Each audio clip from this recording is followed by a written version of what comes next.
Welcome back. Moderator, are we recording? Yes, we are. Wonderful. Okay, we're coming back from the break. We're here at the Board of Behavioral Sciences. My name is Max Disposti. I'm the board chair, and we're resuming our agenda items for today, which is agenda 15, is a discussion and possible actions regarding the Association of Social Workers Board Examinations Policies Amendment. I believe that Roseanne will introduce this. No, that's me, actually. That's it? Yeah. Wow. Okay. I know. It's like usually it's Roseanne after us. I know. Trying to take some of the stuff off of her. She's too busy all the time. So. Great, Steve. Go ahead. You probably want her to present it anyway. It'd probably be better, but anyway. So go ahead. No, just kidding. The Association of Social Work Board Exam and Policy Amendments. The ASWB, that is the organization that delivers the clinical exam for LCSW licensure. You have to take that exam to become an LCSW in the state of California. It is a national exam. They have made some policy decisions and changes to their examination policies. And the two that I needed to get an opinion on, or actually there's really one, because the other one I will explain is currently in regulation. We have a set procedure for that. But what they had done is made changes to a policy that they had for waiving a 90-day waiting period between exams, and additionally they had changed their processing policies for the English language learner arrangements that can be made for an examination. They had requested that we actually give them an idea of how we want to proceed with both of these how we want to proceed with both of these changes. So the first one I'd like to discuss is the 90-day waiting period. Currently, if an exam candidate fails the clinical exam, the ASWB clinical, they have to wait 90 days to take another exam.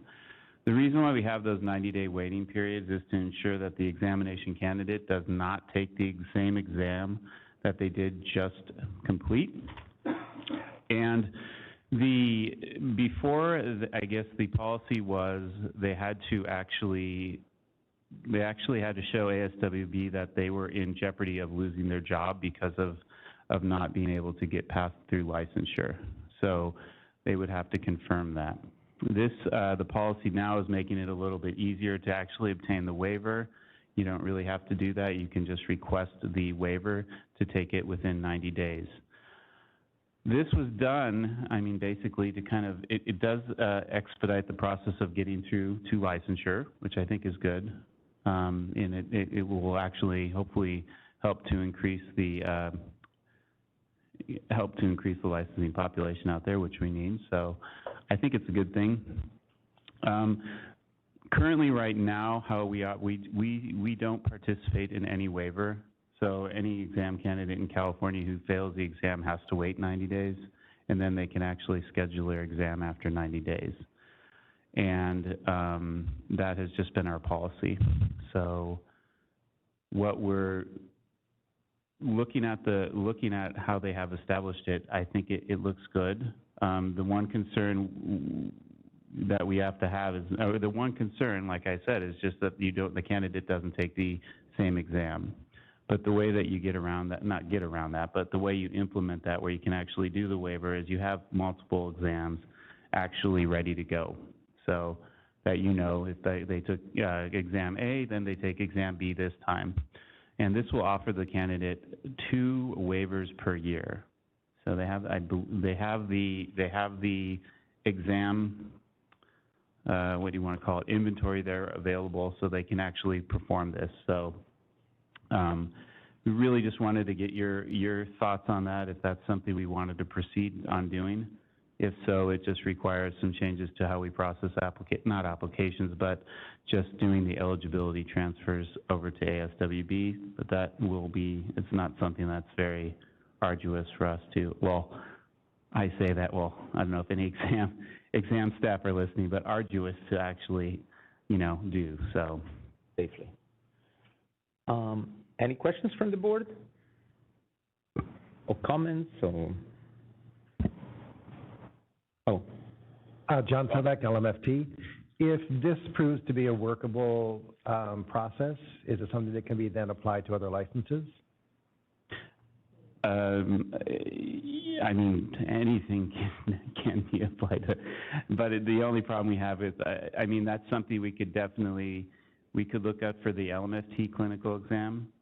We would have to work with OPES. That would possibly, I mean, that would require, for our exams that we develop, it would just require us to develop more exams for the year, which would increase costs, but I mean, it's doable, I believe. But for the NBCC, I'm not sure. It would have to be up to them to change their exam. Because we've talked on multiple occasions about we're having a real crisis of mental health access care in California, and they're saying that this is a way for them to expedite social workers being able to move through. Would it be something to consider to try and expedite the movement of all of our licensees to make it a more powerful workforce in California?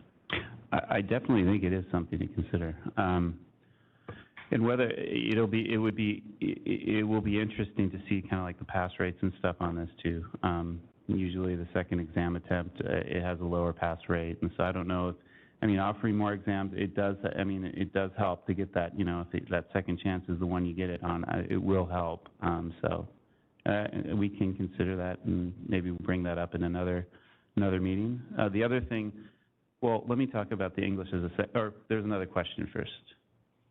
Okay, the English as a second language learner arrangements, I just put this on there kind of almost informational because currently right now we have a process that someone can apply for what we call our English as a second language arrangements. And they have to actually apply to the board and provide a TOEFL score or documentation that they went through their master's degree and got arrangements for English language learners. So there's a process that we have in place that's in regulation. So currently what they are offering, ASWB's system is a little bit easier. You just basically have to attest to the fact that you are an English language learner. And then you can get provided whatever the boards would want, time and a half, it's up to I think time and a half. And then also they offer the use of 2 dictionaries. So currently right now, our arrangements, you get time and a half if you get approved for this. And so we review these applications. ASWB would not, look at those for us. I mean, it's something maybe to consider in the future if we want to make changes to the, to that regulation for English as a second language as we have it. So, Justin Huff to LMFT. What is the rationale behind not allowing people to just take the test in the language that they prefer? It seems like there's unnecessary hoops to jump through. I mean, honestly, it's the cost. I think for developing exams in different languages, it would be, I think that's, I don't know. I mean, we haven't really had that discussion before. I think we've brought it up before, but I think it's the matter of just developing that and getting it translated in California. I believe in California there are 9 primary languages, and to have that exam developed into the 9 primary languages it could be a pretty big effort. So I think that's maybe one of the reasons why, because you're developing, that would be 9 languages, 4 exams a year or so, or 6, whatever, how many exams you have a year, it would be pretty robust. So can I respond to that? Yeah. Because what I'm hearing is that there's this extra time and extra effort and extra cost to that. And I guess, how many pieces of legislation do we already have in the pipeline to specifically address historically marginalized populations, particularly people who are not speaking English, but now we're saying like, yeah, we want to treat them, but not with therapists who would speak their language. So I don't know what the cost is, but maybe this is something to look into. And I know we've talked about this before, but that it seems like there are unnecessary hoops to jump through to get justifications that maybe don't need justification. Okay. Thank you. Justin, anyone else? Dr. Walker? I just want to be sure that we're taking care of your ask. Steve. Okay. So on the two items, the 90-day waiver and the ESL arrangements, are you asking that we streamline processes? Are you needing to hear from us? Do we want to change our process because it sounds like ASWB is a little bit simpler, a little easier? So what is the ask? To do away with one, start something new? I just want to be clear. Yeah, no, I think honestly, for the English as a language learner, I think maybe just to have that in your mind to think about, maybe we'll bring that up maybe later on to talk about that a bit more, because right now that's the way we have to process the applications and move forward. I mean, that would actually have to be a regulation change, but maybe we can talk about that further. And then the first one, really, my ask for today is just to, if you want me to move forward with the 90-day waiver period for the ASWB clinical exam, and if that sounds okay with you. Any other comments, Abigail? This is Abigail. Yeah, I think like if the concern is addressed, right, that they would retake the same exam, and and they're bringing in, right, proof from their employer that this would jeopardize their job and this would make a difference for them to continue working, then, yeah, I think it's a great solution. Yeah. And it sounds like an easy one. Mm-hmm. It's just a matter of giving them the other tests. And I also love what John said about opening this up to other professionals. Mm-hmm. Just for the sake, I definitely second that as well. I would say that I know that every time we do something, we also take in consideration the equity process. What about the other licensee, and it's definitely something that if this opens the way, that will also force us to look into other possibility for other licensees and how to speed that process up when there are inconveniences like that, right? But I think it would be nice to recognize the effort that's been done and support it as well, in my opinion. Ross, and then John. Yes, Ross Ehrlich, public member. Just to clarify, so the change that would be upcoming to the 90-day waiting period would not require proof that their job is in jeopardy, and it would allow an applicant to do this twice per year? That is correct, actually, I was going to say. Yeah, that's correct. John. And then also, John Tovak, LMFT. A question about this change from 10-point miss to from 5-point miss to 10-point miss on passing. Is it each question as a point on this exam? Does anyone know that? I don't think that each question is 1 point based on the presentation we had last meeting. Usually they're not. Usually it's a weighted, because they're all weighted. I'm assuming they operate the same as we do in our exams. Okay. So I'm just curious about the change in that particular 5-point to 10-point. Is there any rationale behind it that we're specifically aware of? I don't know. I can't answer, actually. I can get that information, though. Okay. Justin Huft. Yeah, I think that when we're thinking about what this exam looks like, it bears very little on what actual practice looks like, both for social workers and therapists. We can't consult, we can't use any sort of text, we can't work with supervisor, we can't pause and come back, like all the things that we would encourage our supervisees to do to be in good practice.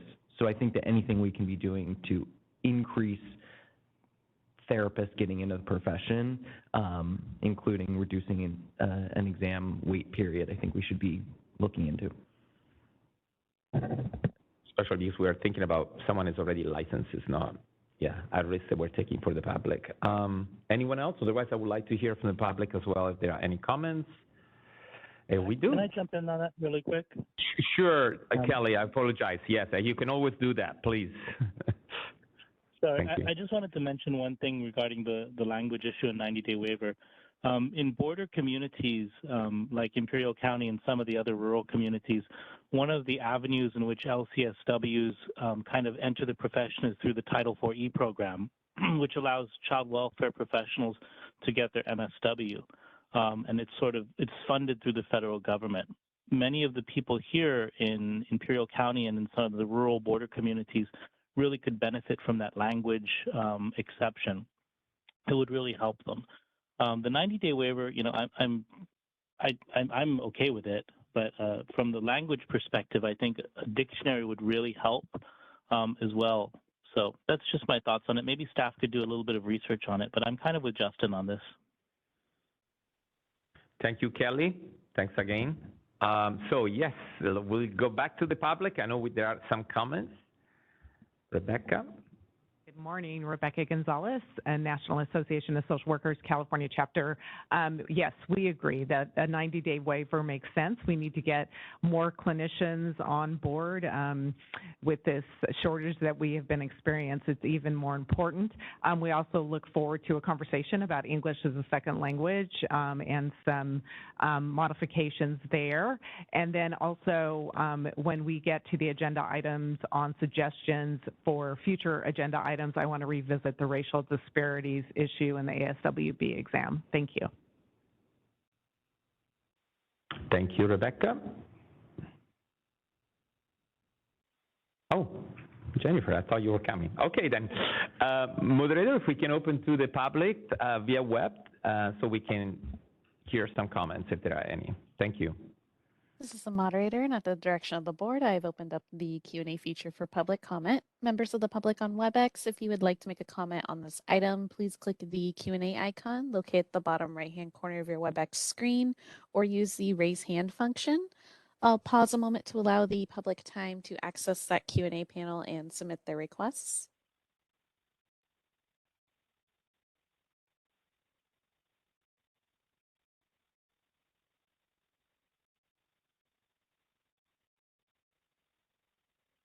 All right, and seeing none, would you like me to close that Q&A panel? Yes, thank you. So next step, if there is a motion that everyone would like to submit for supporting the recommendation, is that or not? Yeah, motion to address, motion to direct staff to, I mean, if you want to move forward with that, to work with ASWB to implement the 90-day waiver. Do we have any motion on the floor?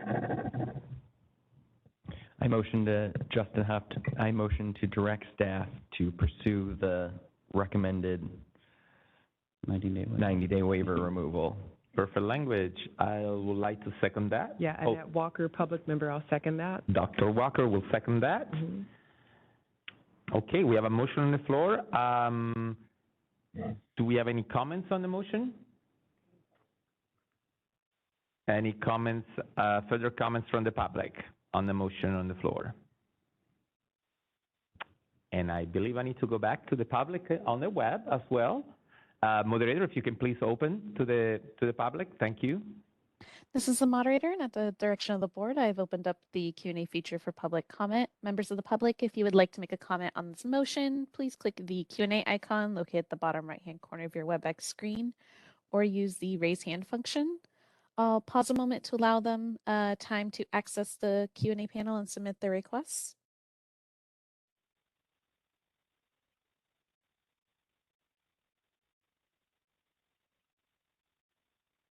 Okay, and seeing none, would you like me to close that Q&A panel? Yes, thank you. So unless there are any changes, we have a motion on the floor. And Christina, if you can call the vote. Thank you. Ross Ehrlich? Yes. Abigail Ortega? Yes. Justin Huft? Yes. Yvette Caceres-Willis? Yes. Max Disposti? Yes. Chris Jones? Yes. John Sovek? Yes. Dr. Annette Walker? Yes. Kelly Ranasinghe? Yes.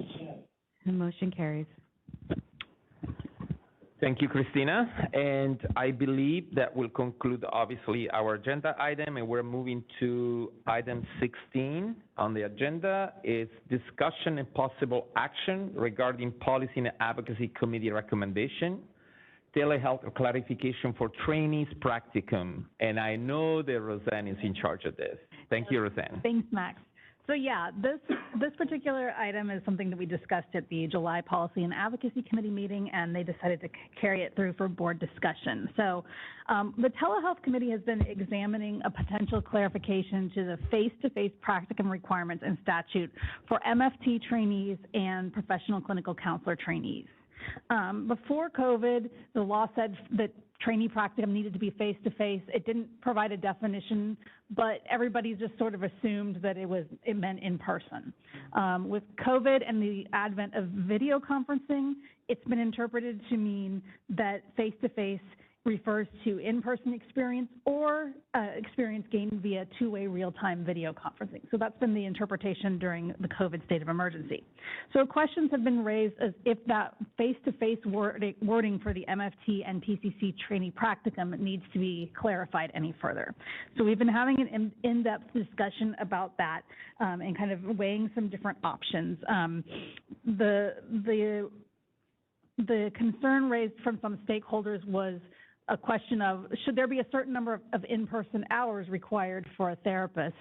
And so we looked at that their request. And the Telehealth Committee, looking at kind of what's out there and the way the direction is moving, we haven't seen any examples of somebody specifying a number of in-person hours for telehealth. So the committee instead came up with a proposal that would do this. It would either permit either all in-person experience hours or a combination of both in-person and video conferencing experience hours. And it would recommend that the telehealth regulations the board has in place for associates and licensees be followed. Since trainees aren't really under the jurisdiction of the board yet, they're under the jurisdiction of their school, the committee decided against recommending amending the telehealth regulations to include trainees. And then the discussion was that if we were going to move forward with doing this proposed language, that a placeholder sunset date should be included so that we can later go back and see how it's working. So the draft language for discussion today can be found in attachment A. But I want to go into a couple of caveats and a little bit of research that we did.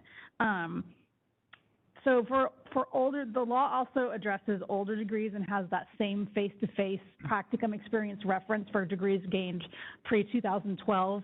I would not propose making any changes to that for the older degrees for the simple fact that older degrees are already gained. So we can't go back and litigate those degrees. They're already done. Also, there's a concern about how this would affect applicants with education gained out of state. We have language that for out-of-state applicants that requires practicum to be face-to-face as well. And it does not look like other states seem to be specifying whether practicum is in person or via video conferencing. So if we were to have a specification and somebody wanted to come here and let's say they had all of their practicum that was video conferencing and the board didn't allow that, there's no way that they could mitigate it. They would be eliminated from licensure right off the bat. So I don't recommend making any changes to the education gained out of state language either. So this is just for the in-state that we're discussing here today, in-state applicants. And looking at some of the research that was out there on national standards, what are the national accrediting agencies doing? It seems like it's really still evolving a lot. People are kind of in the process of updating their accreditation standards right now. COVID's just happened. All of the sort of new research is still in the process of coming out. So with CACREP, which is the LPCC accrediting standard that some states use or some universities use, the required practicum requirements are discussed in their document. It's from 2016. It just says it says 40 hours of direct services are required for practicum. It doesn't go into in-person versus video conferencing. It just leaves that unspoken. So nothing there right now on its website. CACREP notes that it's in a process of working on a 2024 update to their standards. And so moving on and looking at the COAMPS, which is the Marriage and Family Therapy accreditation program for some programs nationwide. I've included a link to their document. They just updated it January 1st, 2022. Page 24 of their standards does address teletherapy in practicum. They have to have 300 hours of direct clinical contact hours. And the programs that include teletherapy, it says they are required to have policies and procedures in place to support the students and basically to make sure that they're in line with legal and ethical requirements and current and emerging professional guidelines. So it's allowed if they're compliant with the current best practices and ethics. And then lastly, I want to talk about social work interns a little bit. Social work interns, we're not talking about making any kind of change for them today because unlike our other two license types, the LMFTs and the LPCCs, social work has sort of a standard universal accrediting agency that all social work programs follow. So the board accepts that because it's a long established, almost universally accepted national accrediting agency. It's called CSWE. And CSWE, we don't spell it out, we just accept what CSWE accepts for practicum and the school degree program content and things like that. So I went ahead and looked at CSWE accreditation standards too. They just approved theirs. We've been looking at it, and they just approved a document in June 2022. They require 900 hours of field education for their master's programs in practicum. And in the latest version, they've been kind of making some updates recently, but it says field education programs develop field models to prepare students for contemporary and interprofessional social work practice, including the use of various forms of technology. So they don't go as far as saying it needs to be a mix. It just says it includes using technology. So the Telehealth Committee heard and developed the proposed language you see today at the July 29th, 2022 Policy and Advocacy Committee meeting. There was a robust discussion, and the committee directed staff that it was time for the proposal to come before the board, so that you see that today. And so the proposed language, if the board wanted to move forward with it, is shown in attachment A. I also want to point out that we have received 3 letters from stakeholders, and 2 of them we were able to post as addendums to the meeting materials. They're listed as items 16C and D. That is a letter from Dr. Tony Rose-Manier and a letter from Dr. Benjamin Caldwell. So those are 2 of them. And then we also have, which I handed out today and is available on the back table, a letter from Kathy Atkins from the California Association of Marriage and Family Therapists. We weren't able to post it, so I am going to read the letter. This is for the people that are in the audience online. It's a short letter.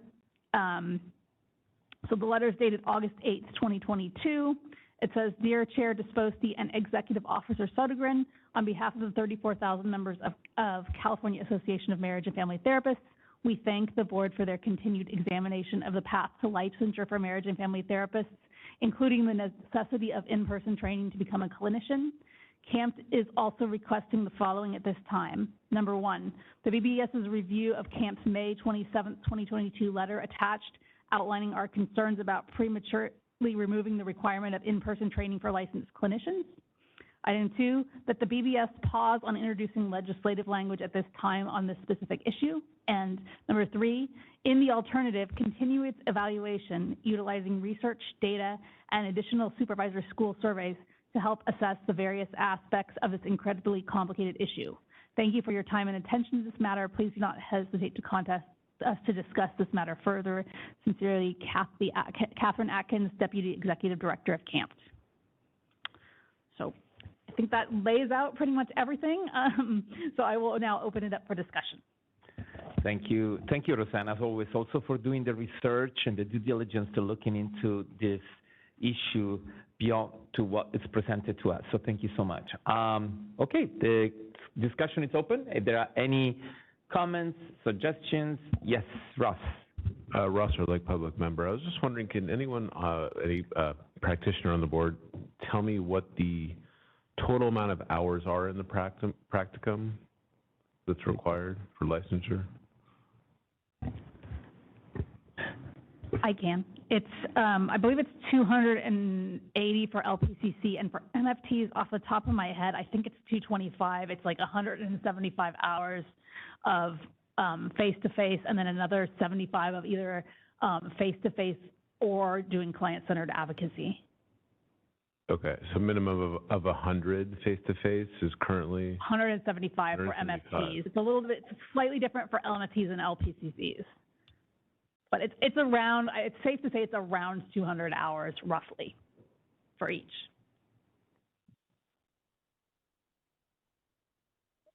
Roseanne, this is Kelly. May I ask a question? Sure, you can, Kelly. Absolutely. Sure. The way the attachment A is framed, it allows the required hours to be conducted either through a combination of telehealth or practicum. The two letters from Dr. Rousmaniere and Ben Caldwell, they both cite to the dramatic need of practitioners in rural communities and the fact that, telehealth is used more appropriately in rural communities, and certainly here in Imperial County, that's what happens.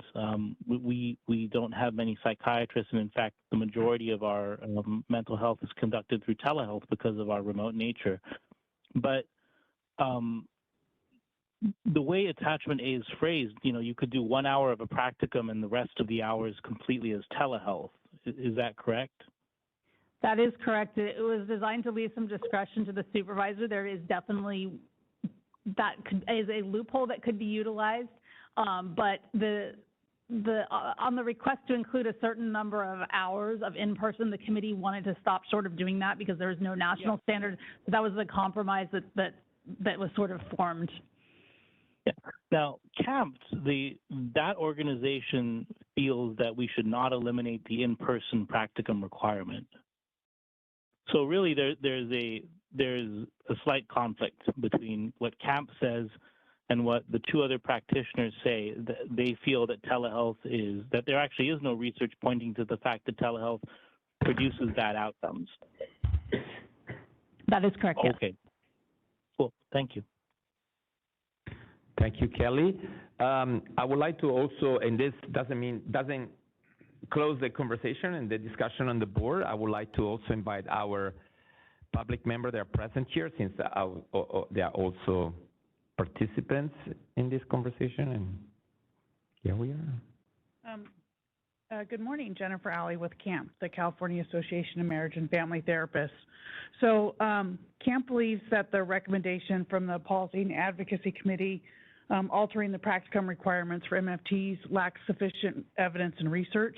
CAMP urges the board to reject the recommendation and continue to monitor the impact of various changes made during the pandemic and to the supervision requirements prior to making any additional changes to the educational requirements for future MFTs. With multiple changes occurring simultaneously, it is difficult to determine the cause and effect if there is a problem. Changes to the supervision have occurred to allow for remote supervision, but the long-term impact is unknown, which is why the sunset date was included in the board's legislation, AB 1758, currently on the Senate floor. Additional information is necessary prior to making changes to the practicum. Information could be obtained through the scheduled listening sessions, additional surveys, and consumer complaints. This new information would help to determine if changing the practicum requirements is warranted and necessary. Additional time will also allow for additional studies to be completed that have analyzed clinical training and patient outcomes.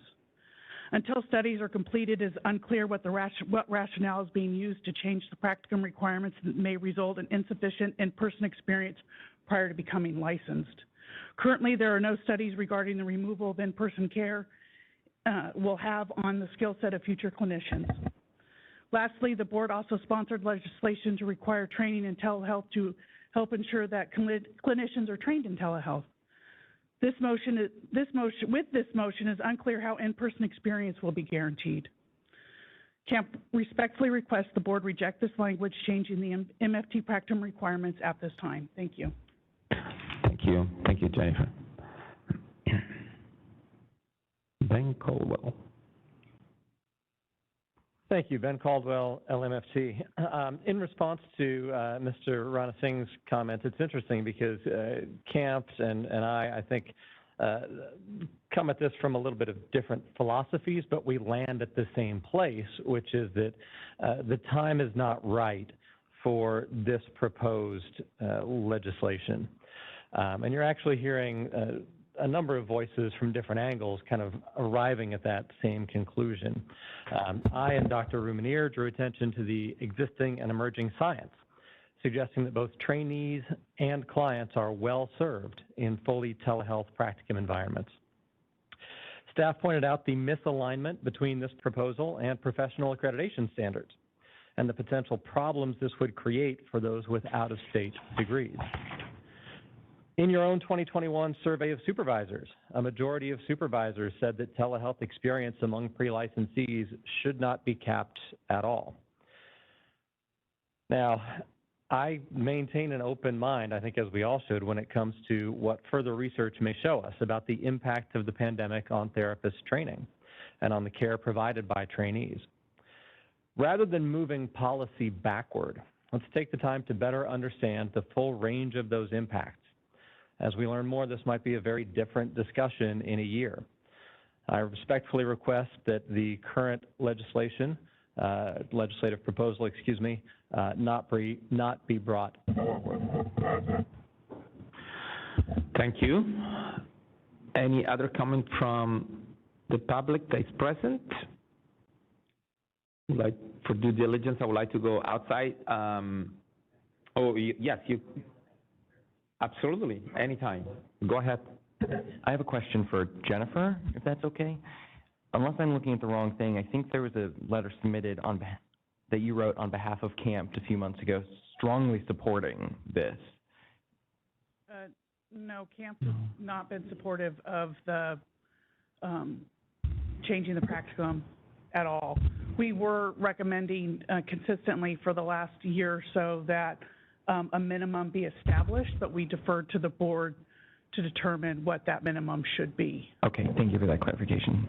Thanks for asking, thanks for clarifying. Okay, let's open to the public with our webinar, just in case there are other agency or other inputs from the public, and then we'll come back to the discussion. Thank you, moderator. This is the moderator, and at the direction of the board, I've opened up the Q&A feature for public comment. Members of the public on WebEx, if you would like to make a comment on this item, please click the Q&A icon located at the bottom right-hand corner of your WebEx screen, or use the raise hand function. I'll pause a moment to, oh, it looks like we do have a request. Let's see. Individual identified. I'm so excited. I can tell, yes. Individual identified as Ben Feynman. Ben, you'll be given 2 minutes to speak and a 15-second warning. I will request to unmute your microphone now.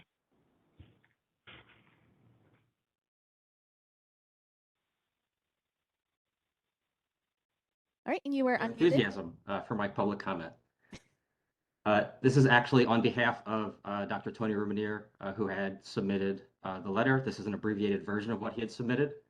Dr. Rumanier is a close colleague of mine, but unfortunately had to step away from this meeting, of which he was in attendance earlier. And just for context, Dr. Rumanier has written and published extensively on the subjects of telehealth and telesupervision. And his statement was that, he said, I believe the recommendation from the Policy and Advocacy Committee for policy language on this issue lacks empirical research support and will create unnecessary barriers for people joining the mental health workforce. This could negatively impact the accessibility of mental health services, especially for low-income residents of rural areas. I urge the board to take no action and instead ask the committee to review the empirical research on telehealth and online supervision. Since COVID started, there has been a sharp rise in mental health distress, yet there is an acute shortage of mental health service providers. A recent report from Mental Health America found that over half of adults with a mental illness do not receive treatment. Given the shortage, I suggest that the BBS carefully consider the impact of new policy on services provided to California residents and prospective mental health professionals entering the field. The proposed requirement of in-person practicum could pose a significant barrier for individuals working toward licensure and reduce the availability of qualified mental health providers. If a new policy that raises barriers must be made, it should only be done when there is clear evidence from empirical research. However, the extant research suggests that telehealth is equivalent in outcome to in-person therapy, and that online supervision is equivalent to in-person supervision. As a recent example, in 2021, SAMHSA published an evidence-based resource guide that encouraged mental health providers to use telehealth for the treatment of serious mental illness and substance use 15 disorders. seconds. In summary, I believe it is in the best interests of California residents to not place barriers to mental health licensure unless they are warranted by reliable empirical research. Thank you for your consideration. Thank you. Moderator, are there any other comments? This is the moderator. Appears there are no further requests for comment. Would you like me to close that Q&A panel? Yes, thank you. We're back to the floor. Are there any other comments? I know we had a very important discussion, P&A, but also the intent was to come to the board to make sure that the board could analyze further and hear more from the public, because sometimes we don't have enough audience, and so this is also an opportunity to do so. Yes, Russ. I was wondering if our practitioner members might be able to speak on this a bit. As I'm a public member, not a practitioner, I don't know if there's feedback regarding the suggestion or proposed language as to why this would be the best case to move forward with.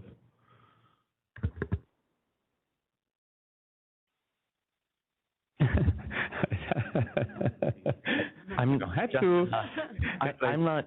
I think the short answer is I'm not sure if there is an answer to why this would be the best case to move forward, because there's certainly not evidence-based research to suggest that in-person training creates better outcomes. On therapist side, looking at their own emotional insight or ability to be a better supervisor or clinician, or on the client side outcomes.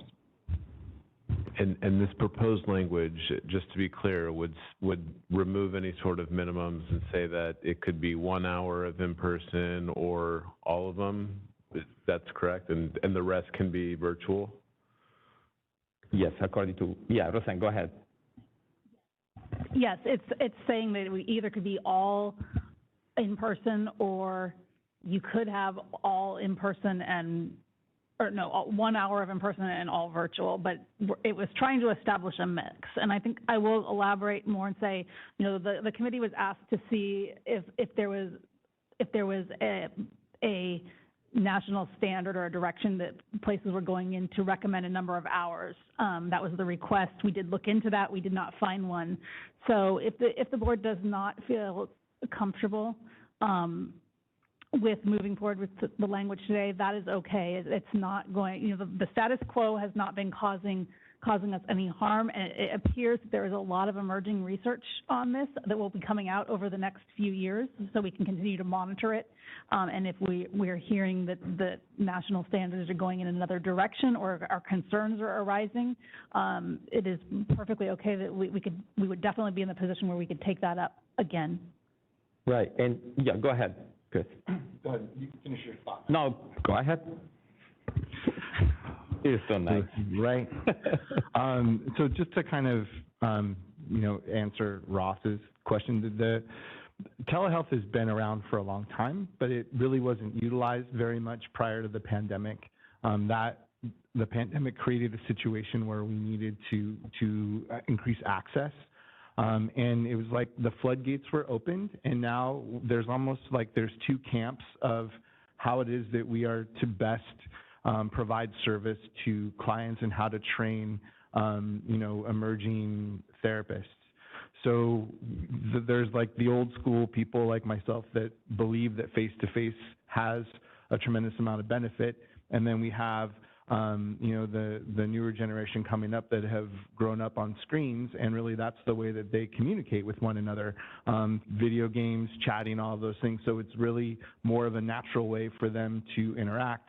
And so we're kind of at this crossroads, and as as our board is, mandated to try to guide how training needs to go, the research on whether or not telehealth is supervision or provision of services is effective is very new, right? So this explosion that occurred due to the pandemic, I think, what I'm hearing from, our esteemed colleagues in the audience and from our, members and stakeholders is that we all need to move in a direction, but we're really not sure what direction that is yet. Intuitively, I would love to say you need to have so many hours in person, maybe 50-50. I don't know what the number is, because we don't want to just throw out random numbers. I believe that there should be training in both disciplines because they are both relevant. So I don't know, maybe holding off and getting more research is the best thing to do so that we're not jumping forward. I like the language of, leave it up to the program to decide, but then we lose that locus of control because there's going to be so many different training programs are going to do it so many different ways that you don't know what you're going to get at the outcome of that. So, it really actually causes a tremendous amount of anxiety from those that sit on the telehealth committee, because we know that the decisions that we're making and that we're pushing forward are really going to shape how training programs are going to do things for the next, 10 to 20 years. So, I don't know, maybe pause is the right thing. Thank you. And John, were you approaching, or Abigail? Yeah, and to add, and I agree with everything that's been said already, is that I also hear the conversation sound like we need to find a one-size-fits-all kind of approach, and there's a stark difference between the experiences of service providers in rural areas versus urban areas, and I wonder we can look at that, right, once we have more empirical research to support a decision moving forward where we respect, right, the differences that we know, right, from our own experiences exist, but we just haven't been able to show it. And I think that would stop this back and forth of but we need this, but it's too generalized for me right now to move forward and make a decision. Mm-hmm. That's great. And also, just for the record, before we go, John, because I know even from the public comments, perhaps the P&A conversation was interpreted as a support position, which it was not whatsoever. It was actually to bring this conversation here. I reiterate that because we didn't want to make the decision based on the contest, and we want your input. So that now you are aware of this conversation because of the P&A decision that made. So just a little, explaining a little bit how we got here. And John, thank you. And Max, thank you for that. This is John Tovak, LMFT. That's actually one of the points I wanted to bring up. It was about opening up the conversation to the whole board, because I feel we all do need a lot more information on this to make it work. I know the one place that I'm stuck right now is my decision-making process is coming from instinct and heart versus intellect. And I think that when we're doing policy isn't always the best place to approach it from. Mm-hmm. Personally, as a clinician, I love doing telehealth. I think it's amazing. I think it's powerful. I specialize in working with LGBTQ youth. I've been able to access people in areas that would never be able to come see me in person. I think that's amazing. At the same time, I also lay out the idea that in this day and age, someone could go through their education, their training, and their licensure process without ever having contact with a human being. It could all be done electronically. And for me, that's also a concern when I consider the intricacies of what we do as clinicians. So I think there's a lot of balance, but once again, this is me speaking from heart, not from actual factual information. And when it comes to policy set, that's just a big concern for me personally. Thank you, John. Yes, Chris. Chris Jones, LEP member. John, I agree with you, and I think you and I come from the same place with regards to the heart versus the empirical data. I also think there's another point that's important here, is that you and I were both trained without telehealth. We were trained in person, and so telehealth is new to us. So we have the balance of being able to do both. So to your point, I'm also very concerned about someone coming in and doing their entire training electronically and never being in front of another person, and the impact that may have on their clinical skills and their ability to really provide the support needed. I do feel that there really should be a balance of both. And so, to your point, I maybe waiting, right? Thank you. Thank you. Thank you both. Yes, back to Ross, yes? I'm sorry, really quickly, Ross Ehrlich, public member. So in the proposed language, the hours of face-to-face currently as is remains, it is face-to-face, is that correct? Or it has been suspended because of COVID? We are interpreting face-to-face as it can be in person, it can be two-way real-time video conferencing. In the proposed language? In the current language. In the reality? In reality, what the language in the law says. It can be any. It can be either, yes. So pretty much, if we're not taking any actions today, telehealth is not stopping from happening. It's an interpretation that different agencies have adopted based on what it means face-to-face for some versus others. It could be truly face-to-face or through telehealth. Virtual face-to-face. Virtual. It can't be over telephone. That's not face-to-face, but video, two-way real-time video conferencing. Right. Thank you, Roseanne. Okay, so if we do nothing, then it remains up to the school and the supervisor what the training is. What combination, if any, are. Yes. Leaving it to their discretion. Kelly? So here's what I'd move. I would ask that we table this till November, and I would ask that staff formulate a brief survey of practitioners or supervising practitioners that we could send out and get some more data. We've kind of already done a survey. I think. Yeah. I think that it was pretty overwhelming. That they want right now the option to do the video. I think that probably more effective is to kind of look out for some more academic research that is probably going on right now. I know Dr. Rosemanier, he does extensive research, so I'm guessing he's probably looking at this as it's kind of his wheelhouse, and I'm sure there will be others. It's just like if you search for the academic papers right now, they're just starting to come out. There's not a lot right there. Go ahead, Kelly. Could staff provide updated research in November?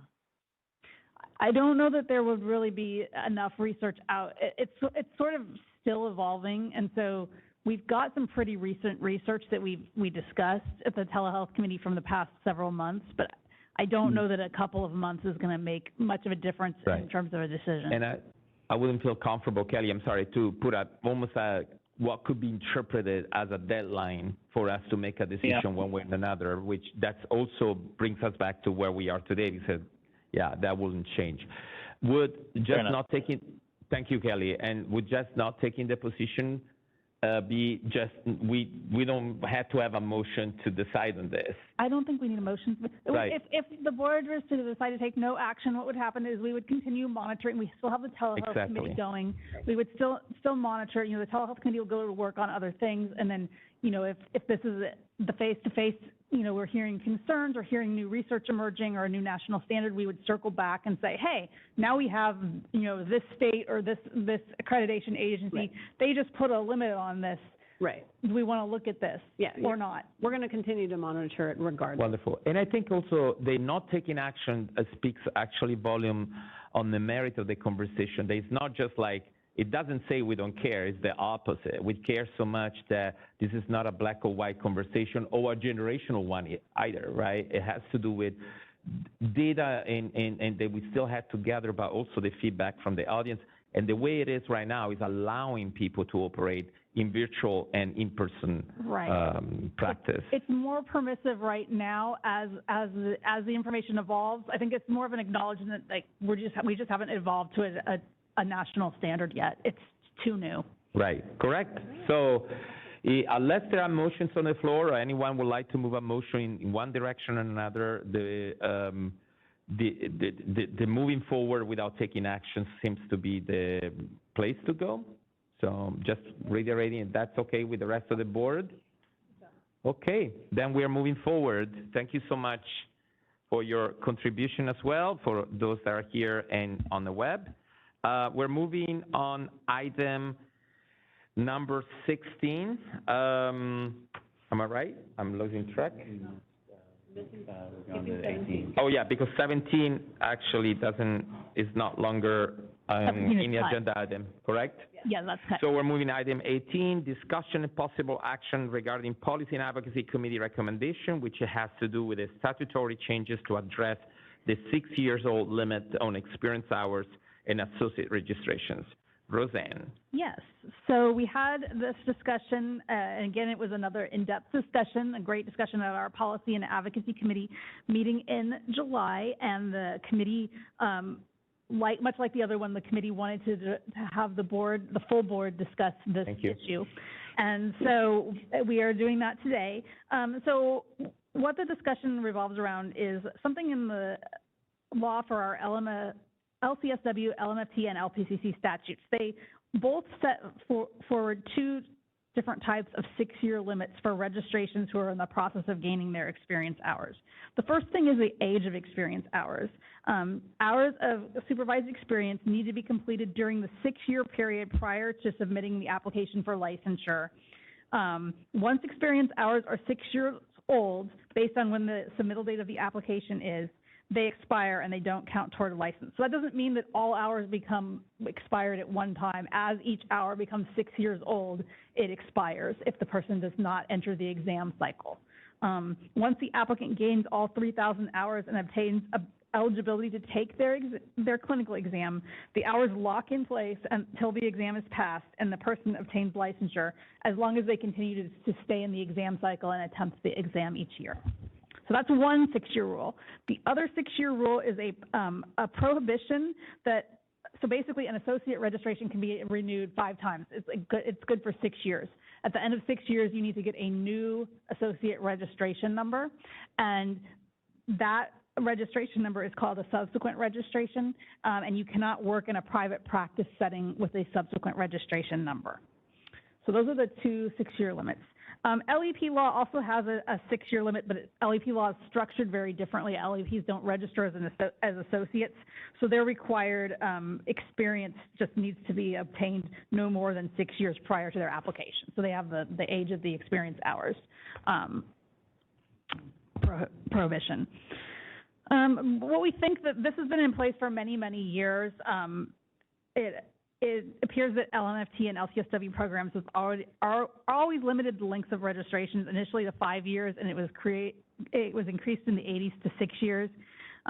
We think the rationale historically has been that the limits protect the public by ensuring applicants for a license have relevant experience, recent experience, so they're keeping up with the profession. It also ensures that applicants continue progressing through the licensing process by prohibiting working in a private practice perpetually without ever becoming licensed, and possibly the employer, kind of not giving somebody enough hours to become licensed so they can use them as, potentially like lower cost labor and things like that. So it was a safeguard that was thought to be needed. So the committee has discussed this, the Policy and Advocacy Committee discusses this theme about every 2 or 3 years since I've been here, which is since 2010. And so we've considered a lot of options in the past. Things that have been discussed over the years is allowing exceptions to the 6-year rules for certain applicants due to circumstances such as military services, being a primary caregiver, or a disability. Maybe just doing a blanket extension to one or both of the 6-year limits to a longer period of time, such as 7 or 8 years. Maybe abolishing the work setting limits of a subsequent registration number, but putting some other kind of stricter requirements to obtain a subsequent registration number. And then also we've been making a lot of law changes over the past several years to really try to streamline the license process to see if we can reduce the average time required to gain a license. So some of the things that we've done in the past several years, in 2016, we eliminated what we called the buckets, which was very specific categories of experience that you had to obtain in certain amounts, so that people were basically going through and hunting for kind of certain types of hours. Now it's just you need clinical hours and you need non-clinical hours in certain amounts, so you don't have to go and try to go on a treasure hunt for certain types of hours. So that's one thing that we've done. More recently, we've, in January 1, 2019, the board allowed triadic supervision in lieu of individual supervision to try to increase the capacity for people to find supervisors. Effective this year, January 1st, 2022, the board began to allow private practices and professional corporations to utilize contract supervisors. So if somebody is working at a private practice or professional corporation, the supervisor no longer has to work directly there as well. They could contract somebody from the outside if they needed to do that to have a supervisor. The board also at the same time increased the allowable number of supervisees per supervisor in non-exempt settings from 3 each to 6 each. And then finally, we are in the process of proposing via our current bill, which I'll talk about a little bit later, to permit supervision via video conference in all settings, so that hopefully people in rural or underserved areas have an easier time finding a supervisor. So those are some of the things that the board has done to try to kind of, you know, make it a little bit easier to find supervision and obtain supervision hours. Talking to our evaluators are really the front line of what's going on in the field. There's several common reasons somebody might need a subsequent registration number. Sometimes somebody will stop gaining hours to raise a family. They may be ill themselves, or they might be a caregiver for an ill family member. Maybe they're working part-time, or they're unable to obtain employment. They might have been denied some of their hours, or they submitted their application, but they need another number because some of their hours weren't qualifying, so they need to make up a few hours, so they're registering again. And then some people, they register at the board many years ago. They decide for a long period of time not to pursue licensure, so their registration expires, and then later, maybe 10, 20 years later, they might submit a request for a registration number again, so that would be a subsequent registration number. We pulled a little bit of research and data on the number of registrants on a subsequent registration number. We compared it to 2018 and 2021 as well. It looks like right now about 15.6% of our AMFTs, 11.5% of our ASWs are on a subsequent registration number. I would caution against reading too much into the APCCs because that's our newest license type, so they haven't been around for very long. So those individuals are really just starting to need subsequent registration numbers as that license more recently became 6 years old, so that it was never even a possibility. So that's why that number is so low. It's not quite, I don't think, accurate yet. There hasn't been enough time. Also in attachment B, we pulled some data about the mean and median time to gain your hours. It's held pretty consistent over the years. We've pulled this in a number of different ways. We had to start pulling it differently after 2015. We were able to get a better picture starting in 2015 with the Breeze database system. But before, we were pulling data in other ways before we had Breeze, so they're not really directly comparable. It's kind of like apples and oranges. But really, we're getting similar results, which it takes about between 3 and 4 years for somebody basically to get to gain their hours for license on average. So that stayed somewhat consistency with a little bit of fluctuations over time, but the data you can see shows that. I also looked at some other states and what they are doing regarding their age of experience hours.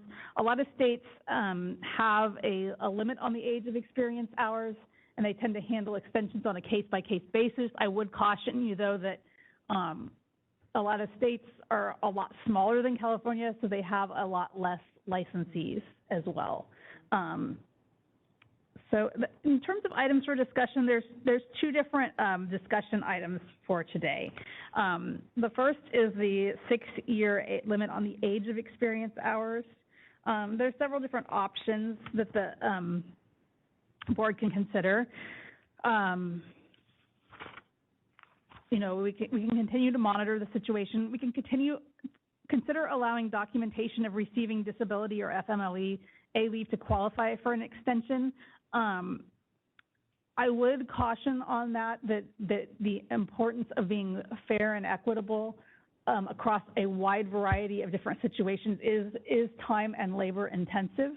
And so we want to make sure that we're mindful of that if that's the direction we choose to go. I think that the licensing committee would probably need to do much more extensive research on and looking into that particular option. We do currently, for our continuing education, grant reasonable accommodations based on a doctor's note, and so there's some materials I've included there. So that's kind of that particular discussion. The second part of the discussion, private practice prohibition for a subsequent registration number. The committee might wish to discuss whether prohibiting private practice for those with a subsequent registration number still provides any public protection benefit. We have made some changes to the law recently that might suggest that that may no longer be needed or not. We can discuss that.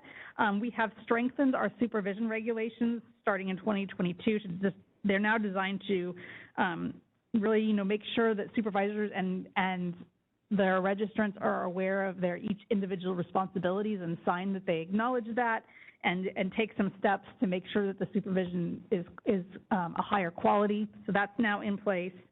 We now require passage of a California Law and Ethics exam in order to gain a subsequent registration number. That became a requirement in 2016. Before then, it was not required, so they are required to pass that California Law and Ethics exam for a baseline. And then we have proposed legislation this year that's looking like it's going to go through.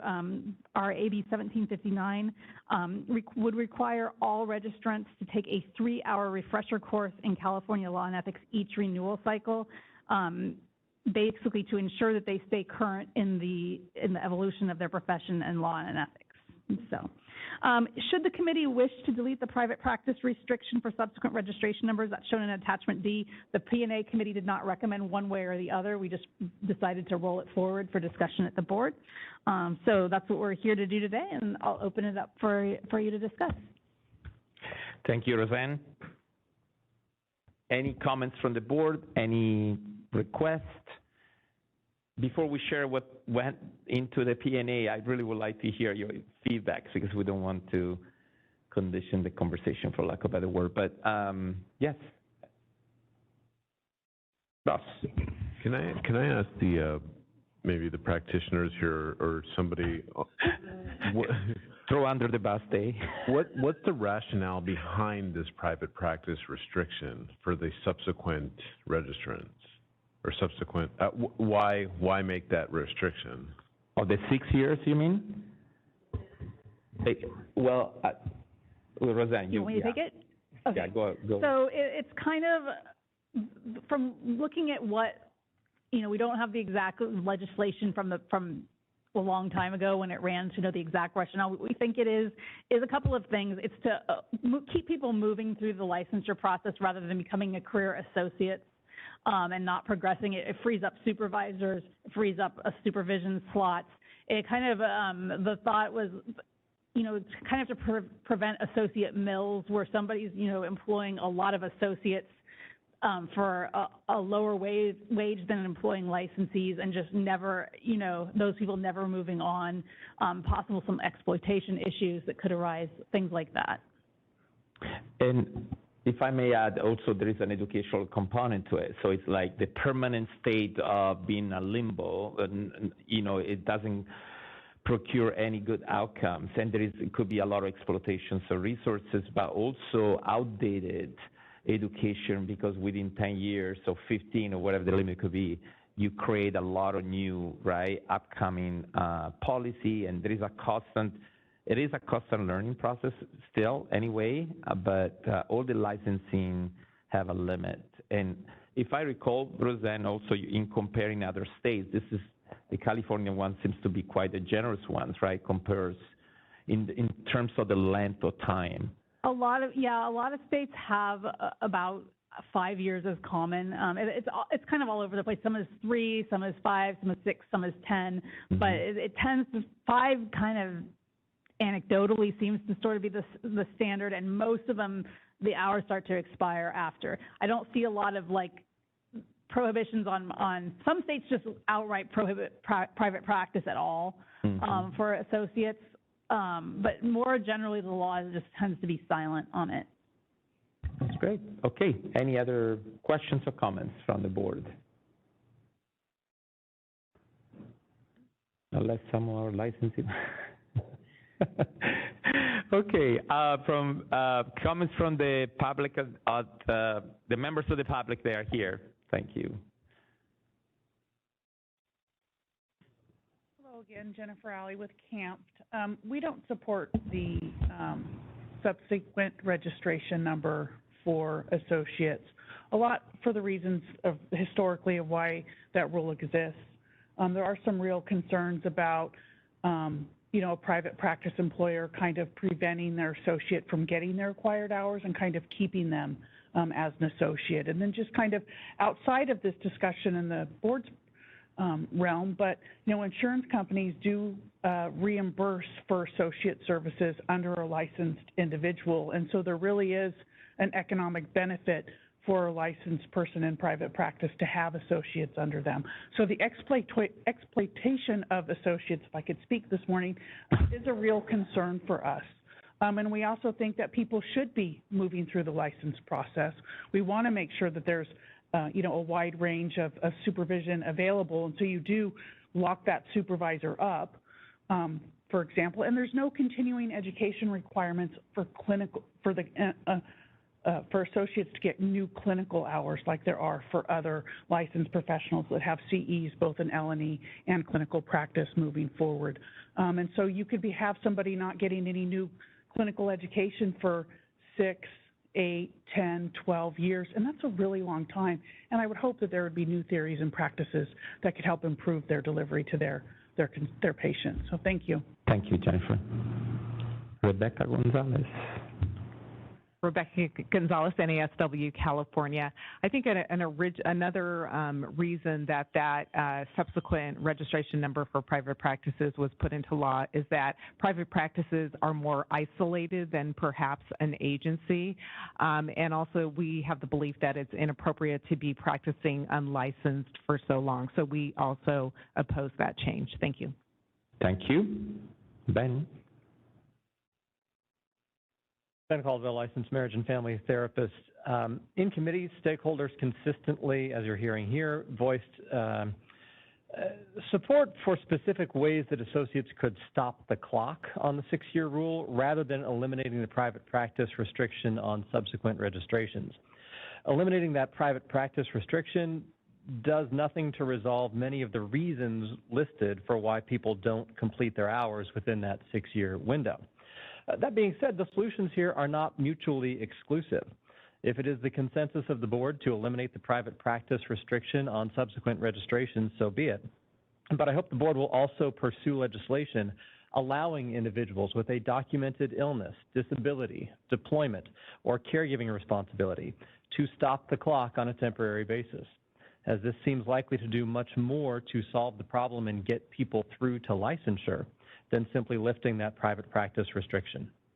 Thank you. Thank you, Ben. Kelly, not that you had to, but I just want to make sure I don't miss you. No, I was actually just looking at the documents. I'm good. Okay, that's good. Thank you. Moderator, if we can go and open to the public, and then we come back to the board. Thank you. This is the moderator, and at the direction of the board, I have opened up the Q&A feature for public comment. Members of the public, if you would like to make a comment on this item, please click the Q&A icon located at the bottom right-hand corner of your WebEx screen, or use the raise hand function.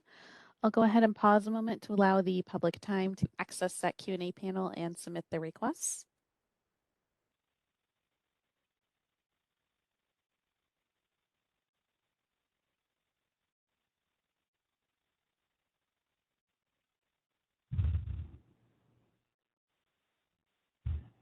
All right, seeing none, would you like me to close that Q&A panel?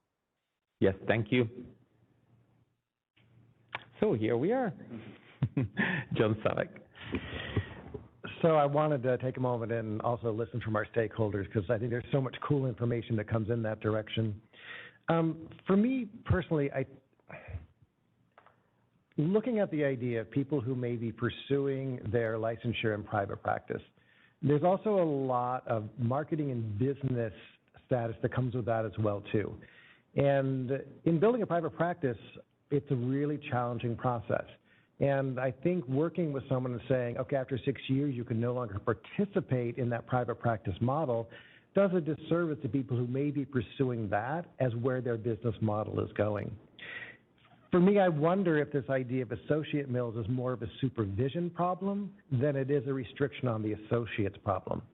Is it possible that in these tightening up of these supervision pieces, these movements we're taking that direction could that possibly address some of those concerns about people being stuck in what we're calling an associate mill? So once again, is that on the associate or is it on the supervision they're receiving?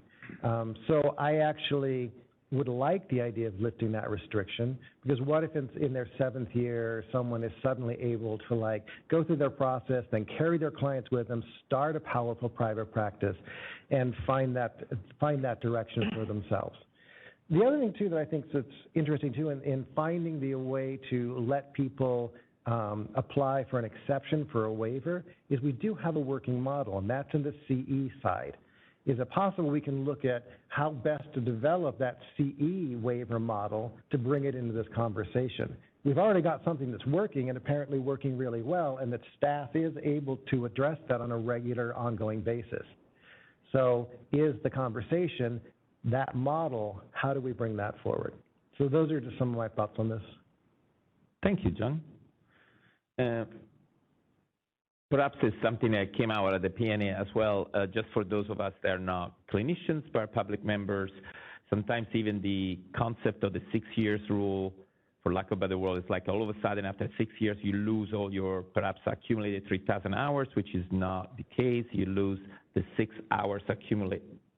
The 6 years hour accumulated up to the point, right? So let's say if the first year you accumulated 200 hours, now you're 5 years into the, Right, it's on the actual date as it becomes 6 years old. So if you're 8 hours on April 8th, 2015, on April 8th, 2022, those would expire. And then on for the next days. Unless you did 3,000 hours in 1 year, which that's not. And that's not allowed. So no. I know. And I think also for our non-clinical members, that is an important distinction to understand, that at the 6-year mark, it's not something like all your hours are thrown out. Right. It is a rolling deadline. And I think that's really important to understand in this. Anyone else? So, yes. Justin Huft. This is maybe a question for Steve. Have we collected data specifically from associates about their experiences in not just private practice, but their experiences pre-licensure and the places they've worked at? Not really. I mean, we've done surveys to kind of identify, actually one of the recent surveys we had brought out data of where they were. Is that what you're going to? Yeah, we've done surveys regarding work settings and where associates are working and things like that, and how they were supervised, but nothing really specific came out of that about their experience in a private practice versus somewhere else in terms of it being a barrier to licensure or not. More often we hear from individuals who are coming up on their subsequent registration number, and they didn't realize that they can't work in a private practice, and so now they're sort of scrambling to find a new job so they can continue gaining hours.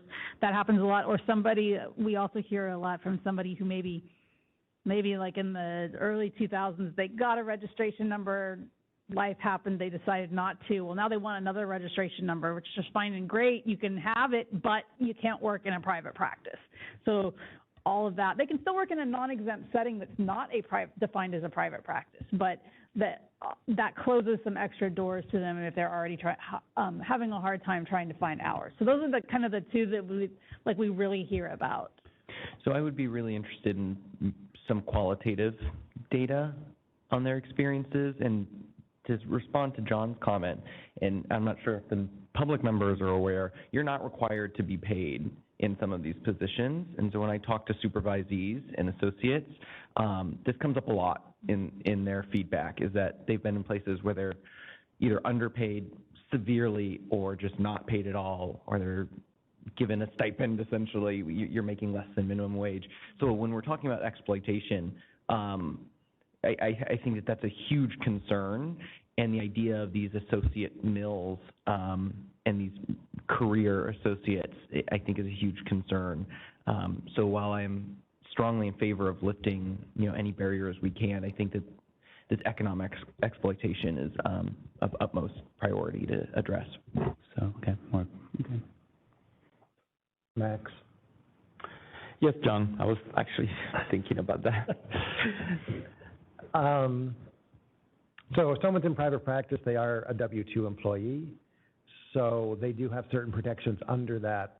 It's required in the state of California, correct? Private practice people are W-2 employees. They can be a volunteer as well. In private practice, I thought they had to be a W-2. They cannot be contracted. That's the They can't be a contractor. Right. 1099.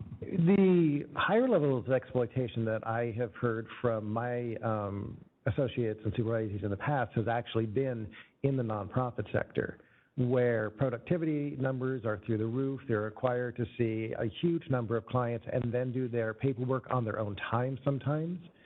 So I think if we're looking at this story of exploitation, we just need to be real careful about trying to pull out and isolate certain cases of what we may be calling associates in private practice are being taken advantage of. It's a real difficult challenge. Any of us who have gathered hours have struggled over okay, I've worked a 60-hour week. I got paid very little in rent due. We have all gone through that. So is it a bigger question than just looking at limiting people's private practice access? I think it is personally. And once again, for me, all of these questions come back to, is it about continuing to strengthen the supervisor model versus saying to an associate, we're going to limit the opportunities for you?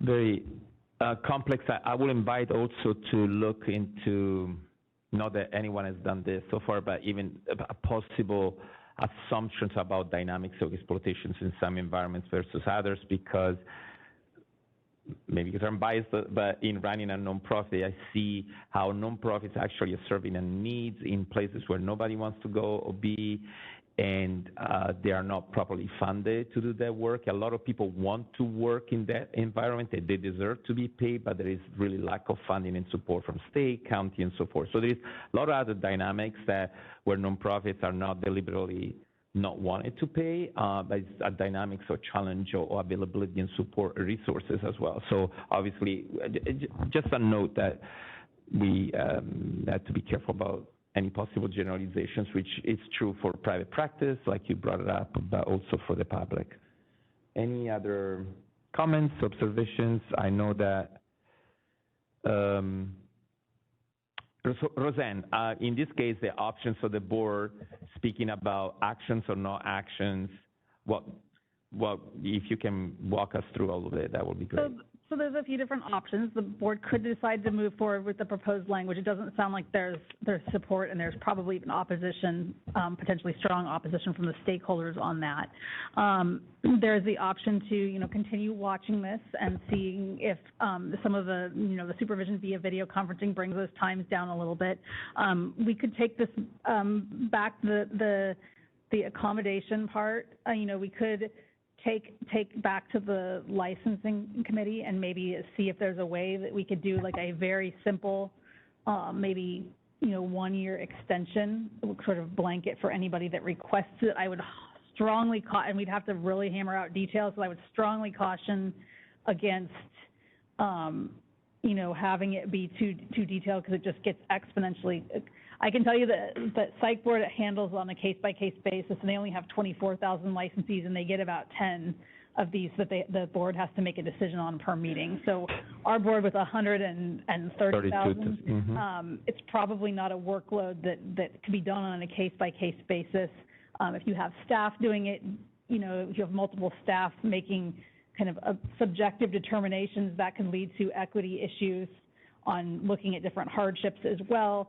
So there may be a way to say, hey, anybody that puts in a request, for a medical signed by a doctor gets an extra year or something like that. We might be able to come up with something like that. We would really we would really need to take a close look at the details. That could possibly be something that's done in the licensing committee. So I think those are kind of the options. Okay, thank you, Roseanne. That's really helpful.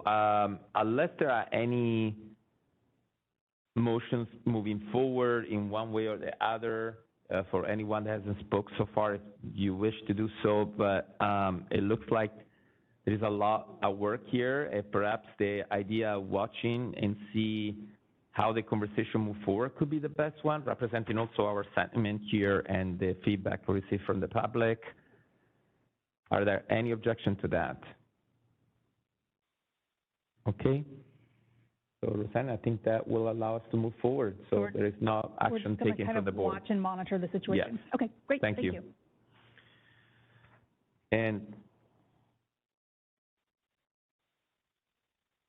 okay, we're moving now to item 19. There's discussion and possible action regarding AB 988, Bauer Canhan on mental health and crisis hotline. I believe this also Roseanne. Thank you, Max. So yes, we're going to be talking about three bills today. Just a note of where the legislature is in its cycle. So the legislature is winding down its legislative cycle. Pretty much all of the bills that are still alive that the board has positions on went through the appropriations suspense yesterday, which is basically where the appropriations committee decides on what moves forward or not. So there's not a lot of, we probably won't see a lot of room for amendments for bills moving forward. They go to the floor next week, and then they'll be, the ones that pass will be headed to the governor for a decision by the end of the month. So that's kind of where we're at with the legislative process. But we had three that came forward that we wanted to either take a new position or update our position. So the first one is AB 988. This bill would implement a statewide 988 mental health crisis hotline system. And so the board took a support position on this bill in May, but it has been amended so substantially that we would need to renew the position to continue to have the support position because the amendments were significant. They aren't really a major, I don't think, changes as far as the board is concerned, but they are substantive.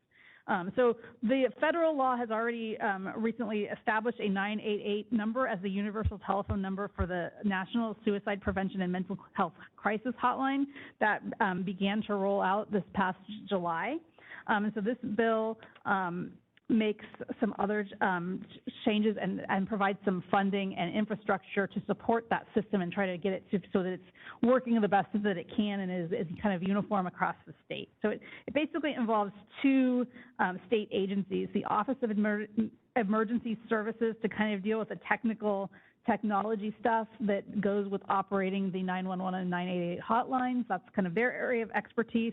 And then the California Health and Human Service Agency to designate how to best provide the crisis intervention services and crisis care and how to coordinate it across the state and within the 911 system and things like that. So it requires several things be done within the time that the bill passes. Within 90 days of the bill passage, it requires the Office of Emergency Services to appoint a hotline system director to oversee and coordinate the response and to convene a technical advisory board. And then by July 1, 2024, OAS needs to ensure operability between and across crisis and emergency response systems that include phone call, not only phone calls, but also text and chat and other types of capabilities.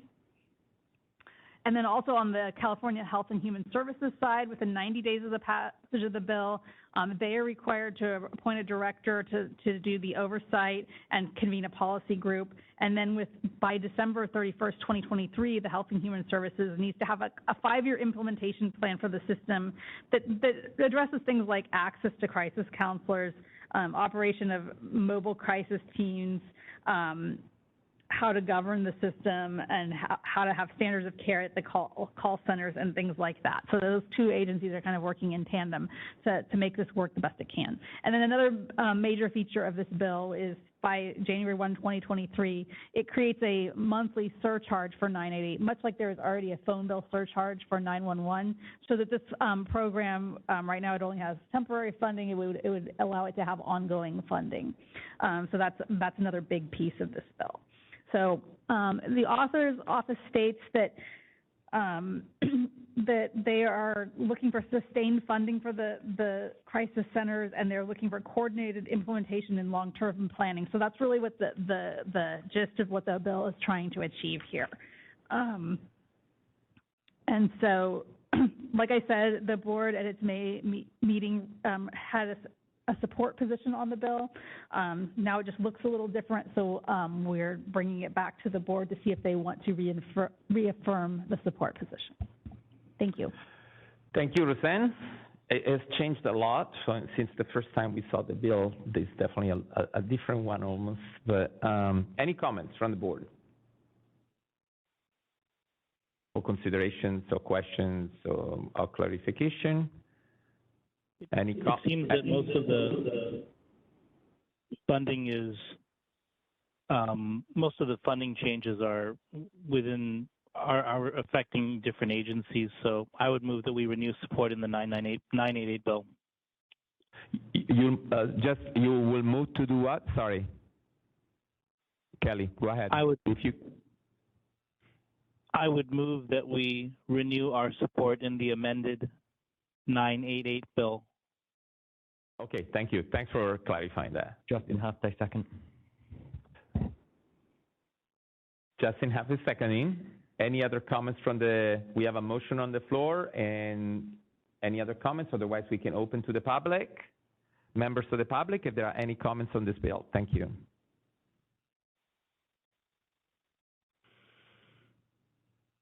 CAMP, the California Association of Marriage and Family Therapists, also supports this bill. We think it's critical in improving access in crisis situations and really kind of stop the use of law enforcement in these types of emergencies to really get the person the care that they need. So we applaud the board's support on this. Thank you. Thank you. Rebecca Gonzalez, NASW California. We also strongly support this bill. Thank you. It's nice to see how the bill actually received the feedback from the community and, for lack of a better words, improved also those gaps that we identified previously, right? In particular, the role of policing in mental health, which was a major concern of our constituents, and how this could have re-perpetrated involuntarily some of those disparities and impacts. So, yeah, okay. Motion on the floor. Any other comment? Oh, to the public. Otherwise, our legal aides, I get in trouble. We'll get arrested. Anyway, moderator, if you can please open to the public. Thank you. This is the moderator, and at the direction of the board, I've opened up the Q&A feature for public comment. Members of the public, if you would like to make a comment on this motion, please click the Q&A icon located at the bottom right-hand corner of your WebEx screen, or use the raise hand function. I'll pause a moment to allow the public time to access the Q&A panel and submit their requests.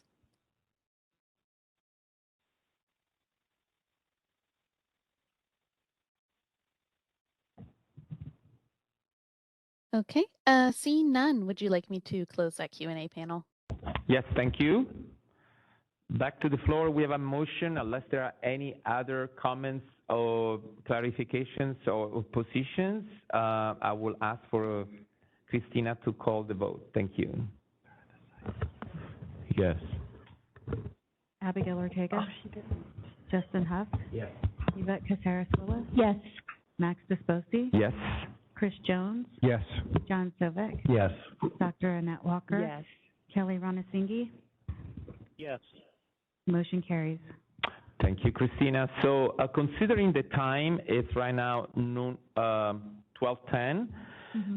I'm assuming everyone would like to walk through the remaining items, correct, without taking a full hour lunch break? Okay, good. So we're good? We're at pretty much 2 more. So perhaps just a 10 minutes break, is that okay? Yes. So we can reconvene. Thank you. And we are coming back at 12:20. I'm sorry, could we move through the 2 action items? Are they time sensitive or timely? Say that again, I'm sorry? Can we move through the 2 remaining action items? Before this little break? Yeah. Okay.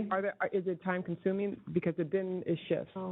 We would never know with action items what the public might open up, so that's why I wanted 10 minutes break. They will probably be relatively short unless there's an unforeseen problem with one of them. I don't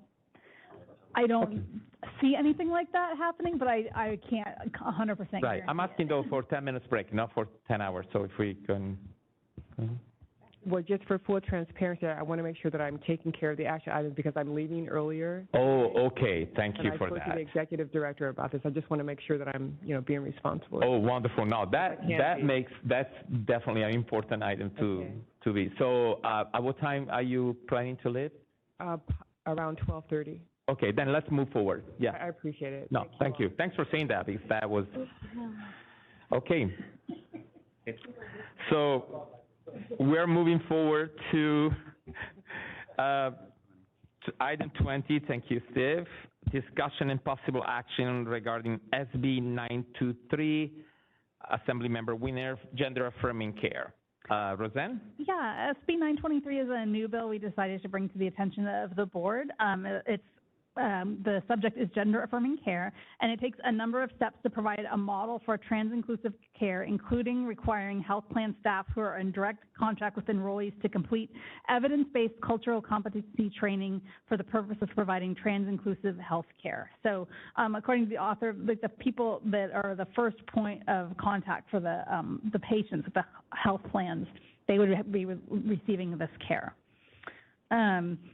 So it's a they're trying to take a first step in really, getting this kind of training to become commonplace.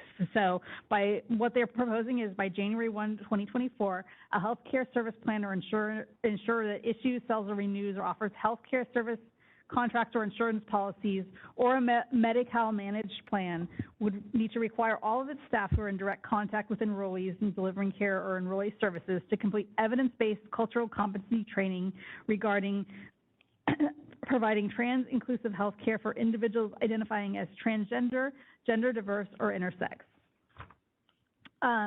It requires the cultural competency training to include several different key points that it identifies. And for anybody, if there's a complaint filed against somebody and a decision was made in favor of the complainant, regarding a violation, they would require that employee to take a refresher course in the training. And then by January 1, 2023, it would also require a full health care plan or health insurer or medical plan to include information within or accessible from the plan or insurer's provider directory and call center that identifies which of the plan's in-network providers have affirmed that they offer and have provided gender affirming services, and it requires the information to be updated when the provider requests that. It also requires the Health and Human Services Agency to convene a working group by March of 2023, and it tasks that working group with developing a quality standard for patient experience to measure cultural competency related to the TGI community and to recommend training and curriculum to provide trans-inclusive health care.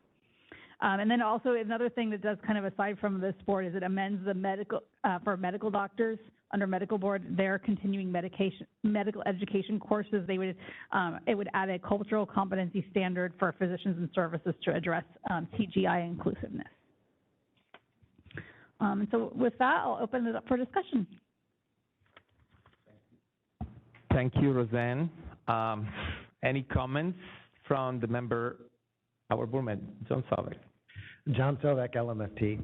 So I actually personally had asked Roseanne to bring this to our attention.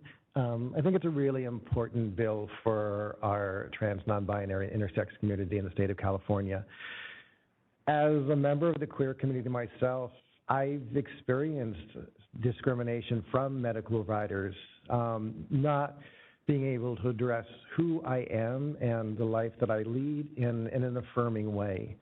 And this is just one small example. When we look out into the transgender, the non-binary, and intersex community in the state of California, there are huge amounts of discrimination, difficulty, and even accessing care that is affirming to their identity and who they are. National Transgender Center did a report a few years ago that looks almost 1/3 of transgender individuals have experienced some type of negative or discriminatory experience in their pursuit of even the most basic levels of health care. And we're not always talking about gender affirming care. We're actually talking things, anecdotally, a really good friend of mine they got COVID. And they were actually in fear of going to urgent care for being misgendered, misidentified, and going through a traumatic experience of care as a transgender individual. And this is just for standard care for COVID going to urgent care. And these negative experiences, once again, they produce a lot of anxiety and stress in the trans, intersex, and non-binary communities. But sometimes they go from simple things, I'm not even going to word simple, I'm going to take that out. They go from moments of verbal and harassment to physical harassment, sometimes actually in cases of assault and trying to pursue care. And all they're trying to do is receive their appropriate care. We also understand from the same report that almost a third of transgender, non-binary, intersex people actually postpone or don't even pursue some of the most basic levels of care for themselves because of this anxiety and stress it brings up. We also find that it is exacerbated to huge numbers when we look at communities of color, indigenous people, immigrants, disabled, and other populations that are vulnerable to this type of systemic violence. And that's why I personally reached out to Roseanne and said, can you please bring this before the board, because I would like to ask each and every one of you to join me in supporting this bill for our community. Thank you, John. Any other comments? Abigail. And I'm not sure on what page I may have read this, but there's a requirement for like the organization or the providers to like mention that they have trans inclusive health care. And like, can we talk a little bit more about that? Because it's almost like saying like Latino inclusive health care to me, like inclusive health care. Shouldn't that just be inclusive health care for like all people? And now we're creating like an extra, and like I get for the person, right, who is seeking health care, that they see that and they're like, I'm welcomed here, right? But I just feel like it creates a separation between those clinics and the other clinics, and like, you know, in theory, right, or in the world that I, you know, am creating in my mind, right, like all of them should, like by law, should be inclusive. So I just wanted to bring that up and see like what people's thoughts were. If I may, also because I run an agency that provides affirming care for LGBT people in general. So affirming care is not, it doesn't equal like an agency that serves trans people. So affirming care is actually a set of knowledge and understanding about gender identity and how it affects through the psyche, you know, emotional, but also physical needs and medical needs of a certain population. So it's not a label of inclusive or inclusion, like you said, you know, what about then it's going to be, you know, a Latino affirming, you know, agency.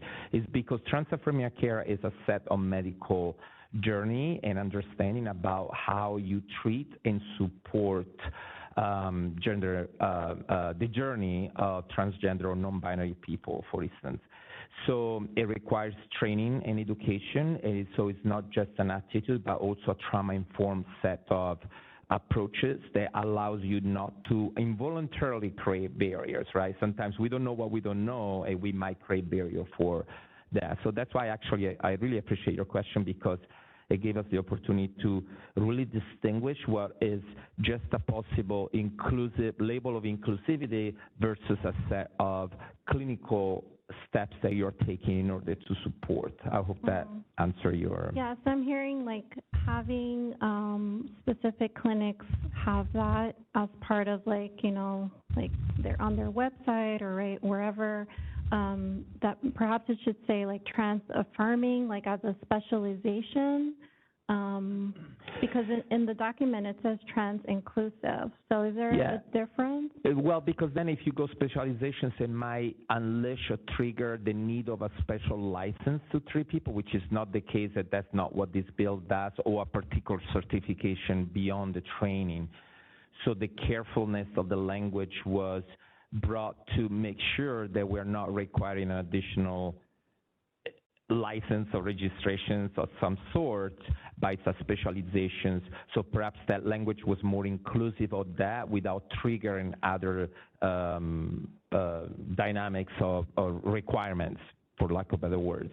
So that's why it was put that way in the bill. And I know about the bill because I support it, but also because it's been brought to our agency a lot in that regards years ago.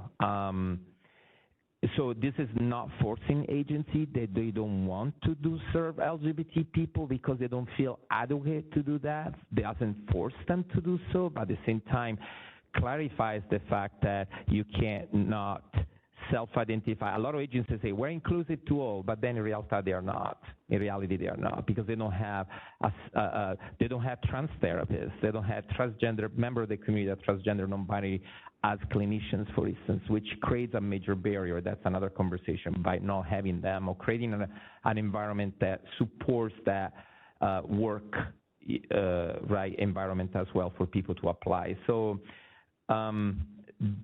that it's in the response to what you were saying specifically about why transgender inclusive care is different than any others. Okay. And in the bill, everyone would be trained, right? Or people would, yes, but certain clinics would choose if they want to add that. Right. Okay. So, and if I can speak to it also for what John was saying is that to the contrary of what people might think, only when you go in center like Los Angeles, San Diego, or obviously San Francisco and Sacramento, major metropole, you have the options, still not too many, to go and find a clinician or a gender affirming care that could actually support you. A lot of community clinics do great work around that, but as soon as you leave the center of a number of populations where perhaps LGBT people are more visible, there is a deny of healthcare for trans people with the excuse of not knowing, say I can't serve you. So people that live outside the metro areas actually don't have any access. We know people from region part of California driving 2, 3, 4 hours to go to San Diego, San Francisco, and LA just to care for their own, testosterone therapy or see an endocrinologist. They understand, the trans affirming care. So it's a real disparity. And second, there is also the element that we have the majority of the state in the United States where the exclusions of religion doesn't allow trans people to be served. So there are a list of 12 states that openly discriminate against trans people when it comes to health care, and now it's something it's on the Supreme Court, and that doesn't look it's going to go good. But it sends a message that California not only care, but we need to provide as much as possible to serve the people, not just in the metro area, but also in the surrounding spaces. So this qualification will allow, it's a first step. It won't resolve everything of the disparities that John was talking about, but it's a step in that direction for sure. Okay, thank you. Thank you. I don't have an opinion about this, as you can tell. Neither do I. Any members of the public that would like to, sorry, Russ, go ahead. And then definitely Kelly, yes.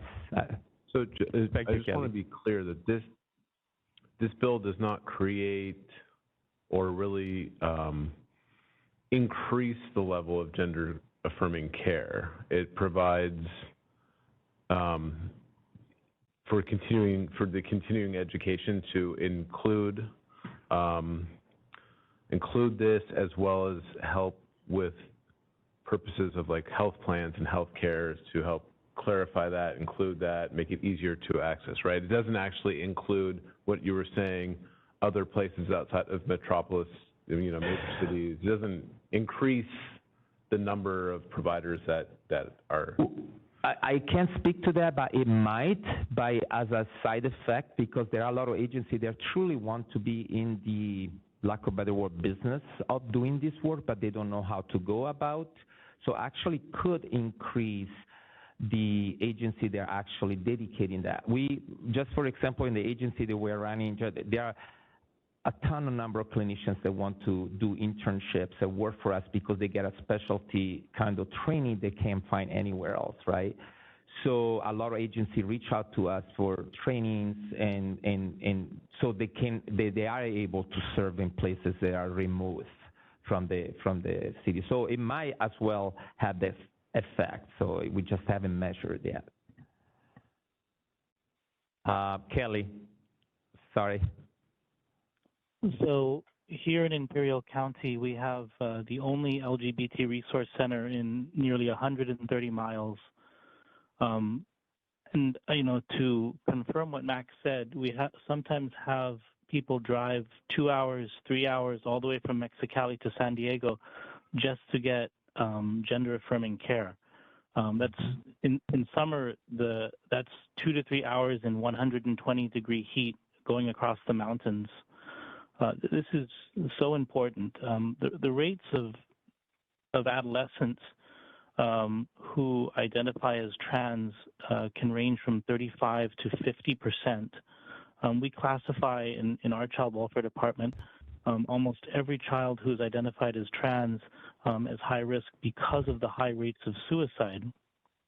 Anything that we can do, anything, absolutely anything, to help an individual who is trans be able to walk into a healthcare provider and receive inclusive healthcare is extraordinarily important. And I sort of think, kind of analogizing it to, John Snow during the typhoid epidemic when he was screaming at the establishment, trying to say, this is what we need, this is what we need, as that. We need inclusive healthcare and gender-affirming healthcare.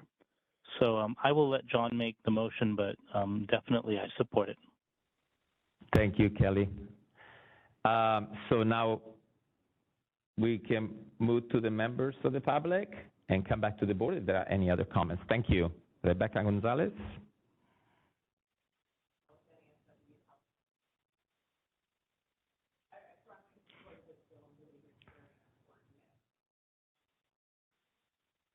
Thank you, Rebecca. I think that mic has some issues even though we heard you. Anyone else, members of the public here?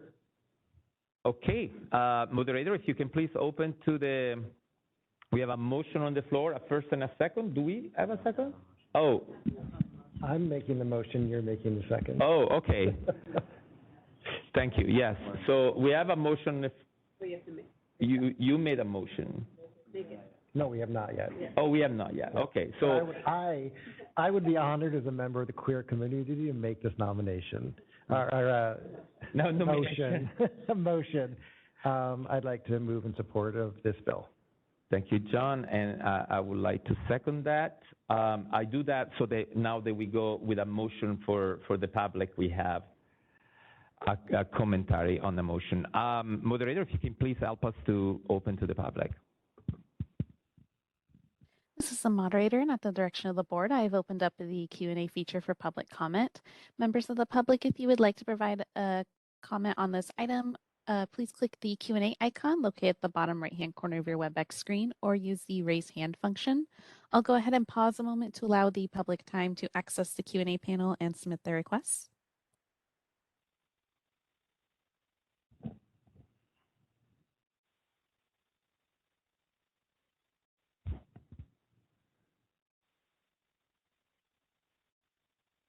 All right, seeing none, would you like me to close that Q&A panel? Yes, thank you. Okay, we're back on the floor with a motion, and if there are any other comments or sharing, we can move to the vote. Christina? Ross Ehrlich? Yes. Abigail Ortega? Yes. Justin Huff? Yes. Yvette Caceres-Willis? Max Disposti? Yes. Chris Jones? Yes. John Sovek? Yes. Dr. Annette Walker? Yes. Kelly Ronasinghe? Yes. Motion carries. Thank you, and we're now moving to item 21, discussion and possible action regarding SB 964, winner again on behavioral health. Roseanne. Yeah, Yes. So we had a little bit of a surprise with SB 964 last night, but I feel it was significantly amended in the off of appropriations suspense. And to make things a little bit more complicated, the amendments are not in print yet. So, but the author's office was kind enough because I think that it is still important, but this is a really important bill for our board to consider. The author's office was kind enough to provide the amendments that the Appropriations Committee accepted. So at a later date within the next week or so, these are the amendments that will be introduced for that bill. And I'm going to ask the moderator, so you have a copy of the bill has been handed out to board members. There's some for the public on the back table. We have emailed it to DCA's web team to post on the website as soon as possible. And the moderator today is Sarah, is going to bring the bill up and kind of scroll through as I talk about it so that you can see what was done. And I'm going to have her scroll through kind of slowly the whole thing because you can see most of the provisions of the bill, I think, unfortunately, were struck. But there is one provision that remains that I think is important to talk about. So we're going to talk about that one remaining provision. So Sarah, can you scroll through the bill to show the public that basically, first to scroll through the whole thing and so we can see that basically most of the provisions of the bill have been struck out. And then we'll settle back on the part that is not struck out to talk about, which is going to be section, let me see, Health and Safety Code section 127815. So we're going to talk about that. But while Sarah is doing that, I'll talk about a little bit about what that section does. It basically, tasks the Department of Healthcare Access and Information with commissioning consultants to prepare a landscape analysis of the current behavioral health workforce and the state's workforce needs, and also to make recommendations regarding addressing the state's behavioral health workforce shortage.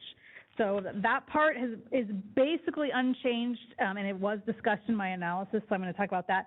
The one change that that was made to section 127815 of the Health and Safety Code is that it's no longer tasking having HCAI task the University of California.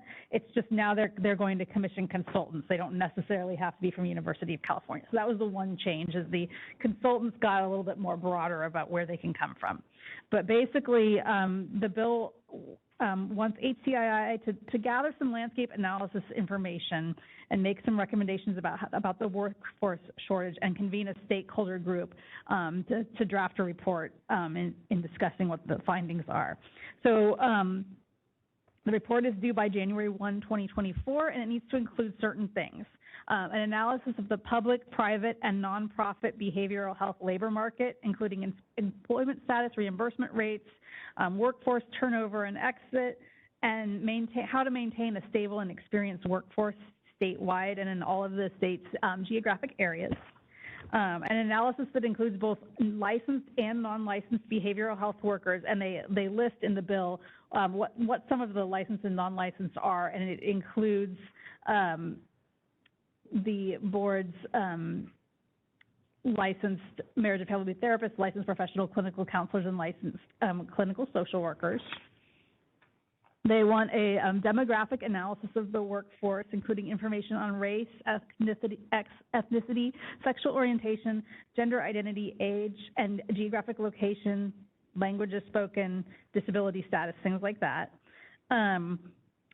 And analysis of the number of mental health workers needed, recommendations on how to increase the workforce short, medium, and long term, an analysis of the educational theories and scope of practice laws for behavioral health workers, and healthcare hiring guidelines for certification.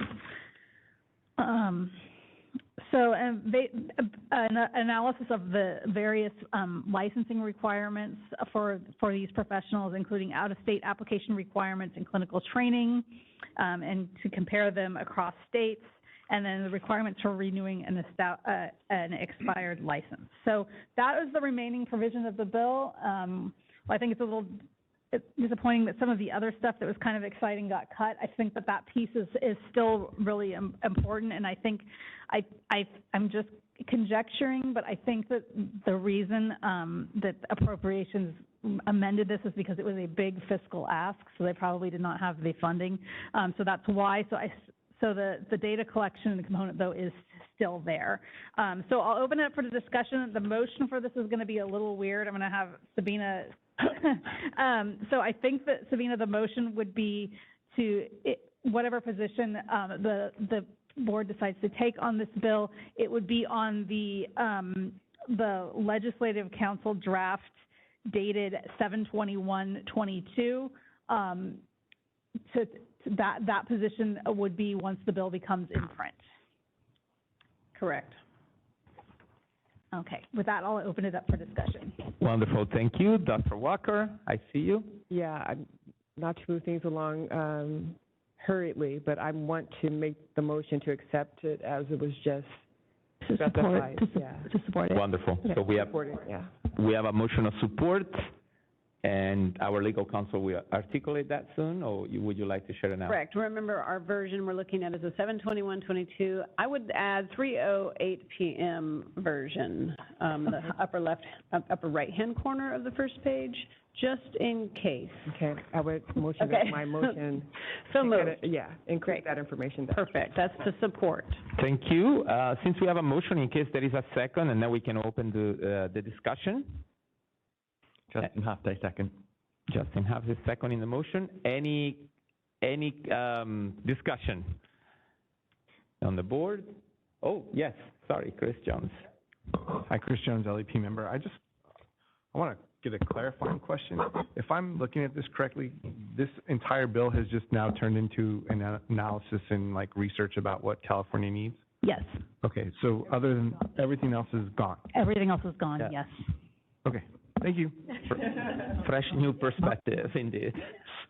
Yeah, I have another. Did they strike the peer specialist as well? Yes. Kelly, go ahead, please. Say again. Sorry, Roseanne, did they strike the peer specialist provisions as well? The what provisions? The peer specialist provisions? Yes, they did. Okay. So this would be, you always hear about gut and amends. This isn't really an amend, it's a gut, pretty much.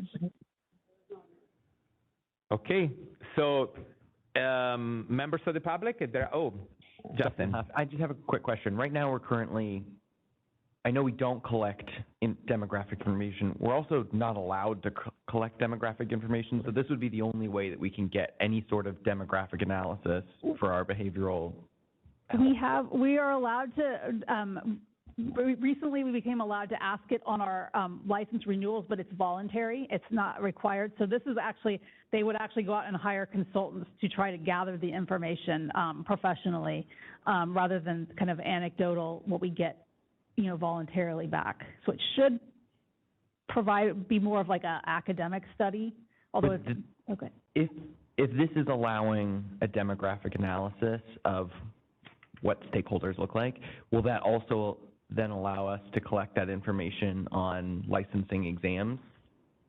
Or would that still be forbidden? Oh, that would be voluntary.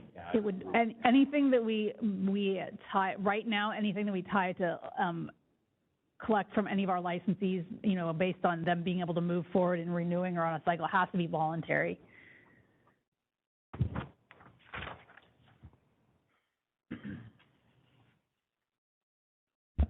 Okay, was that clarifying? Thank you. Then members of the public, are there any comments? Not that I can see. And moderator, if you can please open. We have a motion on the floor, so if we can see if there are any comments from the public.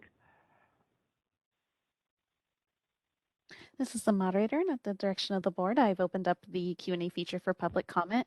Members of the public, if you have a comment on this item, please click the Q&A icon located at the bottom right-hand corner of your WebEx screen, or use the raise hand function. I'll go ahead and pause a moment to allow the public time to access the Q&A panel and submit their requests.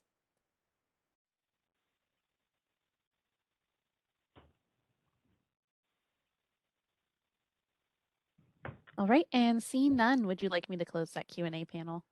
Yes, please. Thank you. Okay, back to the floor. Motions and second. Ross, do you have a comment? No, you were just getting situated. Okay, to say yes. Christina Kitamura, if you can please call the vote. Thank you. And before she calls the vote, I just want to clarify that the motion to support would be sent out once the bill actually appears in print. Yes, thank you, Roseanne, for that. Yes, thank you. Go ahead, Christina. Okay. Ross Ehrlich? Yes. Abigail Ortega? Yes. Justin Huff? Yes. Yvette Caceres-Willis? Yes. Max Disposti? Yes. Chris Jones? Yes. John Sovek? Yes. Dr. Annette Walker? Yes. Kelly Ranasinghe? Yes. Motion carries. And we have the moderator is saying that somebody raised their hand after public comment closed, so we still want to go ahead and let them speak. Sure. Sure, yes, considering that the item has been voted on, but yes. Yeah. Thank you, moderator. All right, Tricia Wallace, you'll be given 2 minutes to speak and a 15-second warning. I'll request to unmute your microphone now.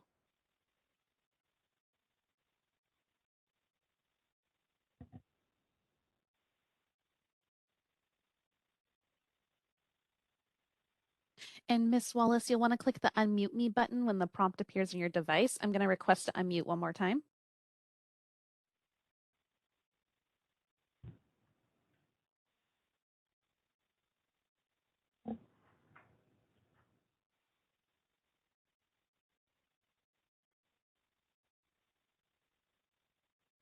Okay, I think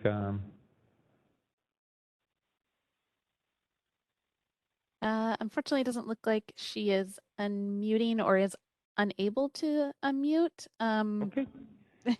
Would you like me to open up the Q&A Yes. that she can type her comment, maybe? Okay, sure, we can do that. And Ms. Wallace, if you're unable to unmute your microphone, if you want to type your comment in the Q&A and I can read it off for you. Give a couple minutes.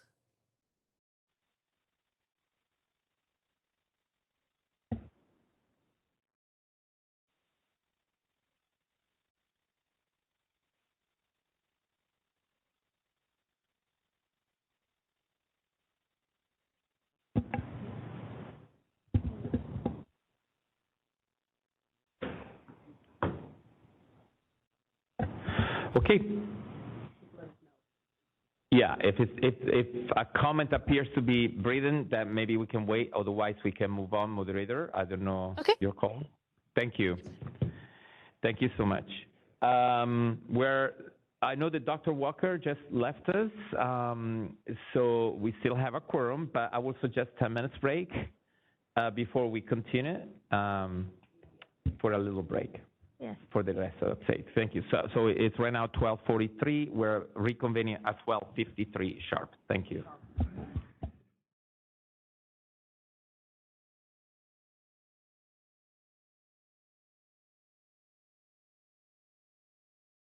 Thank you, moderator. We can start recording. We're back in session. It's the time is 12:54. And we're back to our last portion of the Board of Behavioral Sciences. I believe we are moving on to our committee's updates. The first one will be item 22, Telehealth Committee Update. Sounds good. Thank you, Roseanne. Thanks, Max. So the Telehealth Committee held its last meeting on June 3rd. And so the purpose of the committee is to determine if any of the board statutes and regulations related to the practice of telehealth by board licensees, registrants, and trainees need to be updated or clarified. So you've heard a lot today about some of the work that committee is doing. And so two of the big things moving forward, we've done some surveys about the listening sessions, and we've identified some resources there. The committee is going to move forward with some of the other topics of telehealth that it's identified for discussion. Is working right now on creation of a telehealth best practices document. We're going to also be looking at various other online telehealth platforms that are out there and getting some thoughts on that and kind of examining that area. So those are some of the future things. That's not all inclusive of stuff that might be discussed or might come up, but that's some of the things moving forward we're going to talk about. And so right now we are working. We've gathered the information from the listening sessions, and so Steve is working with the members and is going to reach out to some of those potential participants and kind of come up with a date for the next telehealth committee meeting. Wonderful. Should I move on to licensing committee update? I think so, unless there are any other comments, but. Okay. Licensing committee update. The licensing committee hasn't met in a while. It held its last meeting on November 19th, 2021. Unfortunately, I think 2 out of the 3 members on our licensing committee termed out or left the board. So we need to gather some new members for that committee. So Steve's going to be working on that.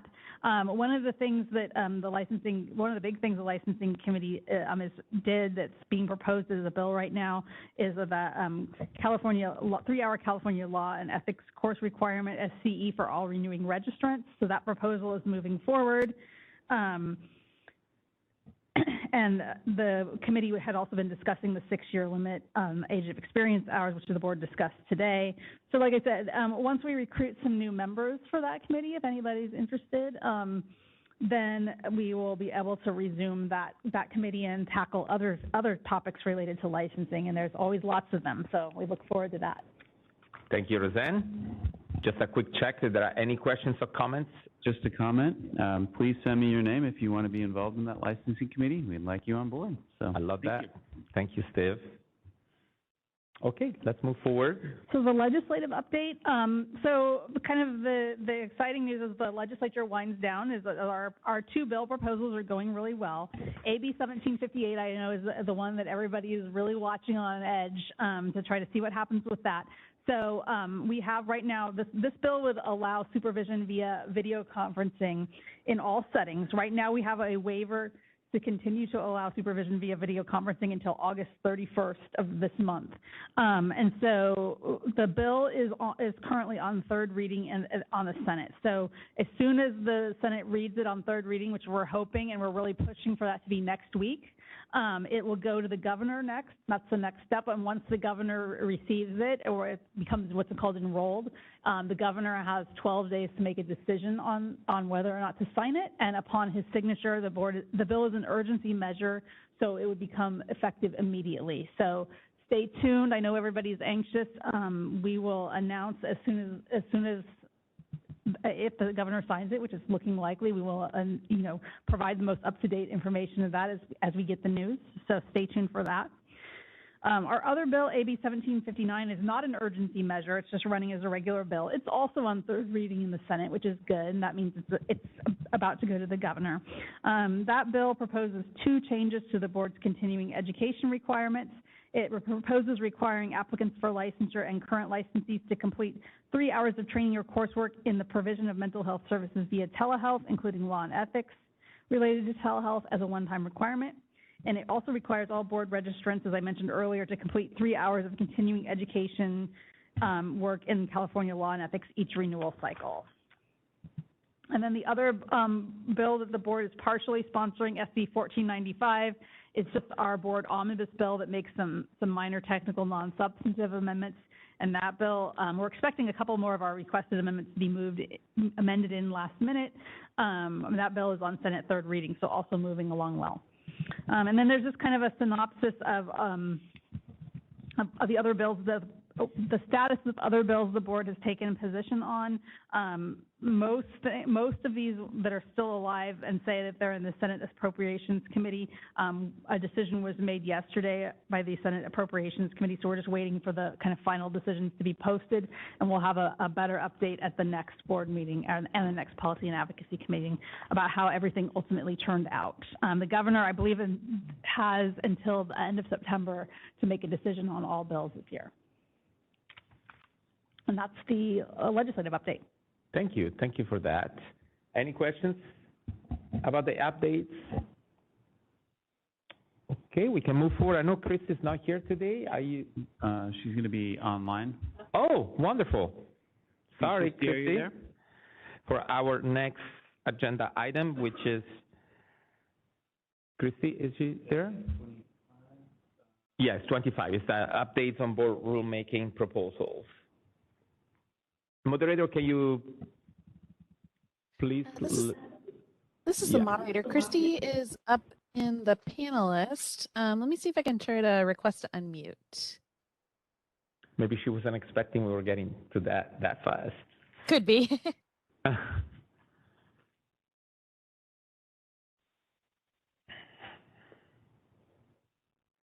You guys hear me? Yes. Yes. Hello? Yeah, we can hear you. Christy? This is the moderator. Christy, you're a little quiet. Is it possible that you can get closer to your microphone? 1 second here. I think I have a setting that's 1 second.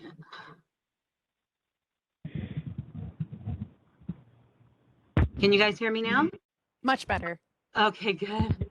Thank you, thank you. Sorry about that. Okay, so board rulemaking proposals. So our first one is our continuing education and additional training requirements. This is one that's been in the hopper for a few years at this point, and we actually just got final approval. So this is fully approved by the Office of Administrative Law, and it will take effect July 1st of 2023. So we'll be doing a lot of work in terms of implementation, getting everybody up to speed on what to expect. So be watching for those, everything to be posted in the coming months. But I do want to bring to people's attention, the specific things. This is just an overview of what it would do. I would say the most important things is the CE waiver applications will be changing. There are people will be able to start earning credit for completing a board occupational analysis survey. And there's some content changes in terms of some of the courses required for licensure. So for like human sexuality, we did some updates in terms of what the content might be. So again, we'll be getting all that out. We gave it a delayed implementation to make sure everybody would have time to be ready for those new requirements. Any questions on that one? Thank you, Christy. I don't believe so. Okay. The next one is proposal has 3 different components to it that are not really related. Exam waiting periods, we're just clarifying in law what we're already doing in terms of the waiting periods between retakes. The professional corporations is just some cleanup for LPCC, so nothing that would really change anything for them, just getting them on the same page as the other professions. And then accrediting agencies and equivalent degrees are also minimal changes that aren't really going to have much effect. The only thing is we might get some people qualifying for LEP licensure that weren't able to before if they have an out-of-state degree. So those are in the Department of Consumer Affairs initial review process. I think we're getting a lot closer to sending out the notice to get public feedback. So watch for that coming in the next month or two. The last one is our enforcement process regulations, and those are some that we had brought to the board back in 2017, actually. And we'd done a lot of work on them, but then there was AB 2138 got introduced, and so we had to put this package on hold, and that bill ultimately passed. And so we've been trying to, make sure the implications of that legislation are reflected in this new document. And in addition, we've had some new staff in the enforcement unit, new probation manager, and we have been working with her and other staff to make sure, take another look at this document and see what else might need to be changed, and any new penalties and things that need to be added. So it's a lengthy document that is going to take a lot of work. So it's had its initial presentation at Policy and Advocacy Committee, and it's probably going to take at least 1 or 2 other passes through Policy and Advocacy. We really want feedback on this, so we hope that people can take a look and participate in those meetings. And so we're hoping to bring it to the board in early next year. So those are the 3 that are currently in process. The other thing I wanted to bring up is that the Department of Consumer Affairs has a new process for regulations, and so I've attached some information on that. Their regulation unit wants to get involved a little earlier in when we're drafting regulations, and so we can also probably expect to see these regulation attorneys attending some of our meetings and things like that. And it's going to take us probably a little more time and work up front before we get to the next step. But anyway, so the new process is provided there, flow charts and all that good stuff. So, and I'm still trying to, work with them and understand how this new process is going to work. But the whole goal is to make sure, the requirements for regulations keep getting harder and harder, and the standards keep getting pushed higher. And so their job is to help us make sure the OAL approves everything we send over. So that's everything I have. Thank you, Christy. You're welcome. Any comments or requests or clarification, if any? The only comment, I have to thank Christy for her efforts in the continuing education, that whole part of regulation. It was a big effort, and thank you very much for getting that through. Good job. Thank you. Thank you. Thank you, Steve, for that. I second that, but it's not a motion. That was a joke, Steve. Is that a nomination? Now we have a new form of, moving forward. Okay. Well, actually, that concludes the item 25, which was the update on the board rulemaking proposals. We're moving to public comments for items not in the agenda. I will now open for the public comments for items that are not on the agenda. And as a reminder, the board may not discuss or take any actions on matter raised during this public comment section, except to decide whether to place the matter on the agenda on a future meeting. Each commentator will have 2 minutes. And so I'll start with the board members. If there are any comments for items that were not in the agenda today that you would like to share. No? Okay. For our audience that is present here in Sacramento, any comments for any items that are not in the agenda?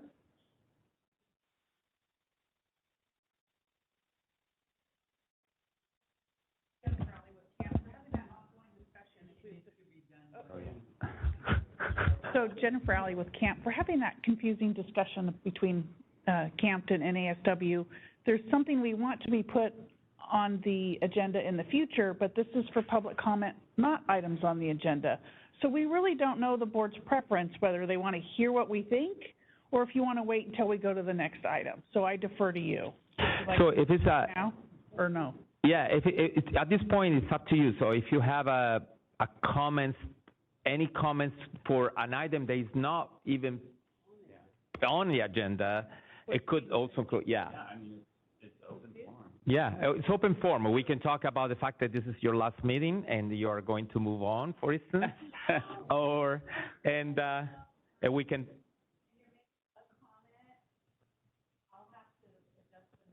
Right, what it goes under.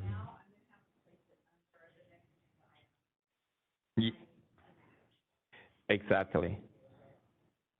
If there is a suggestion for the future agenda items that perhaps is more appropriate than the next one. Okay, wonderful. What's going on here? We do thank you for being here, though, and we are going to miss you, Jennifer Alley. For any moderator, if you can open to the public and see if there are any comments for items not in the agenda. Thank you.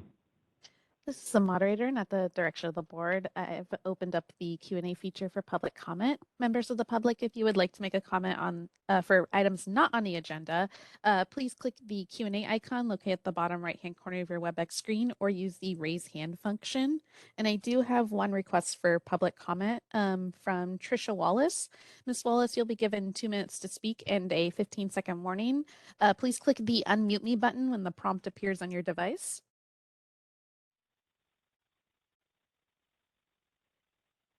All right, and you are unmuted. Great. Can you hear me okay? Yes. Wonderful. So this is Dr. Tricia Wallace. I'm a licensed psychologist and licensed clinical social worker. And I actually would like to speak on the next agenda item. My apologies. It's okay. No worries. We can get back to you as soon as we open the other item. Not a problem. Okay. It appears there's no further requests for comment. Would you like me to? I'll keep the Q&A panel open since they're about to jump over to the next one. Thank you. Thanks a lot. Thank you, moderator. We can, if there are no other comments, we can move on to the next item, which is the suggestion for future agenda items. And are there any from the board members? Yes. Justin Huft.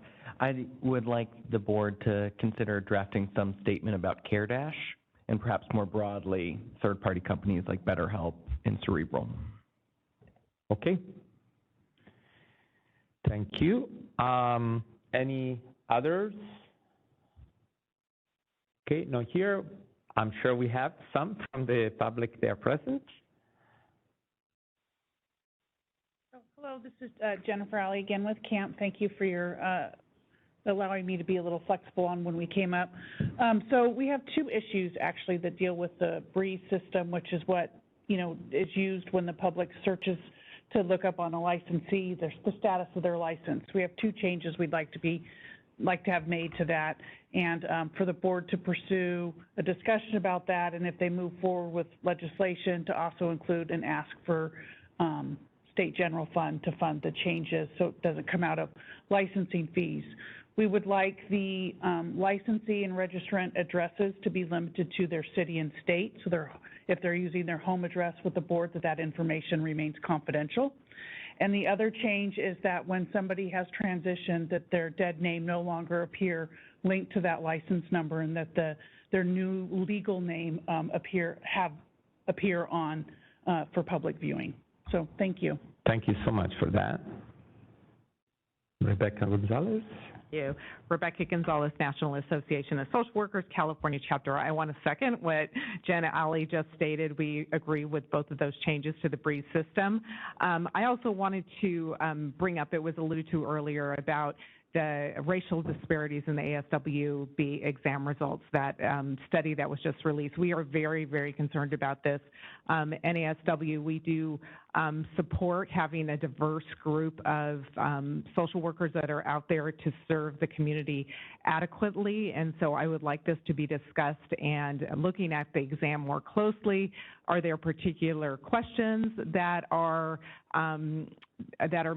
have a great racial disparity in the pass-fail answer, or is the exam relevant for safe practice? So I would really like us to look into that issue. And I also want to second the other comment about BetterHelp and CareDash. Thank you. Thank you. We have another comment.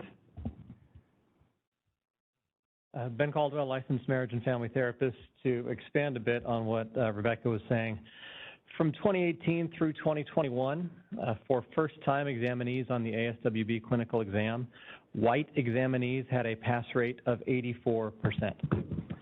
Black examinees had a pass rate of 44%. Black men specifically had a pass rate of 37%. There's no reason to think that those rates would be markedly different for MFT or counselor exams.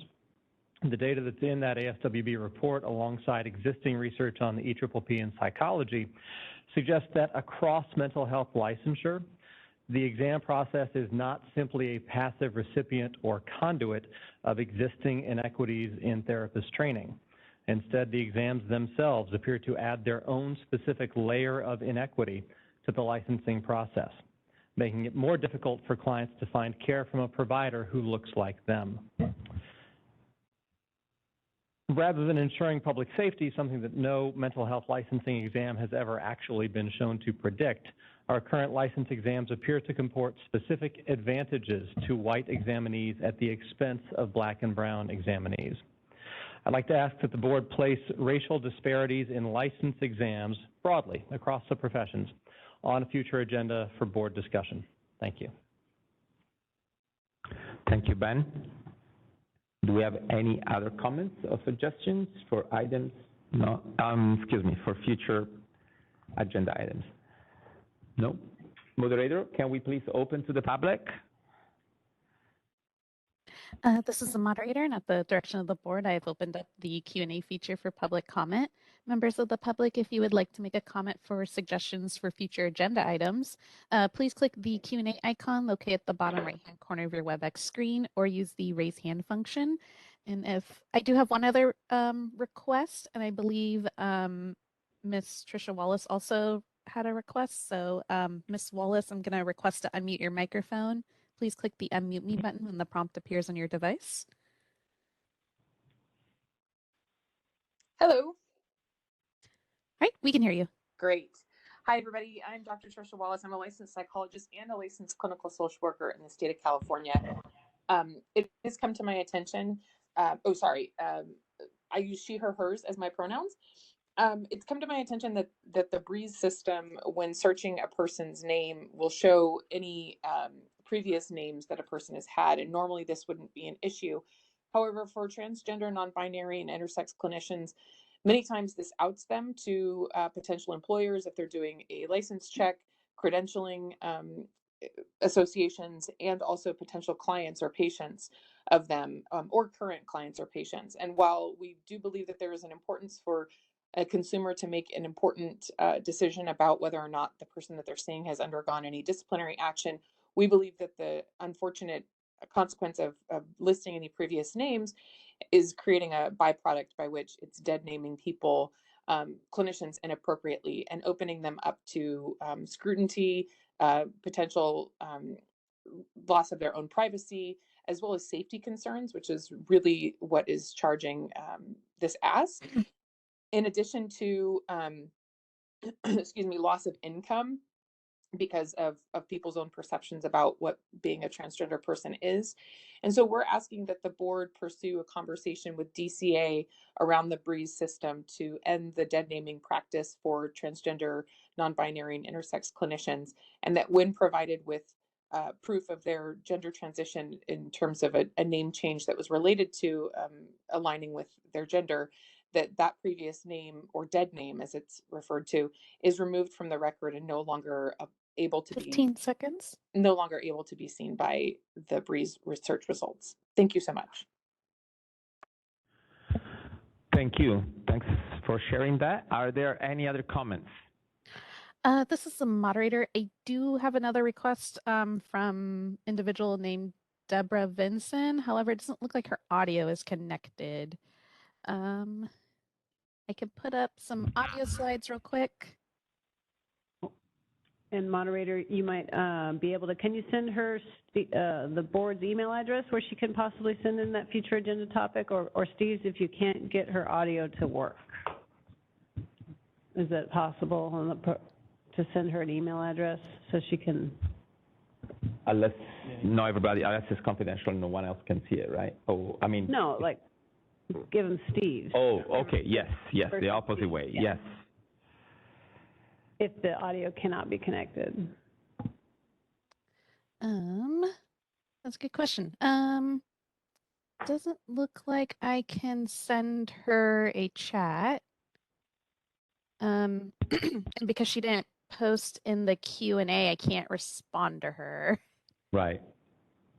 And unfortunately, because she has no audio connected, she can't hear me either, so. Okay, then we try our way, so. What was the name again? I'm sorry. Her name is Deborah Vinson. Okay. Handle. I might have her contact info. Yeah, I can reach out. Okay, thank you. Other than that, it appears there are no further requests for public comment. Would you like me to close that Q&A feature? Yes, thank you. Okay, wonderful. That will conclude item 27, and the next one is our adjournment. We're actually at the end of this board meeting, and thank you so much for participating to our audience. For those that were remotely connected with us, thank you as well, and we are adjourned at 1:20 p.m. Thank you.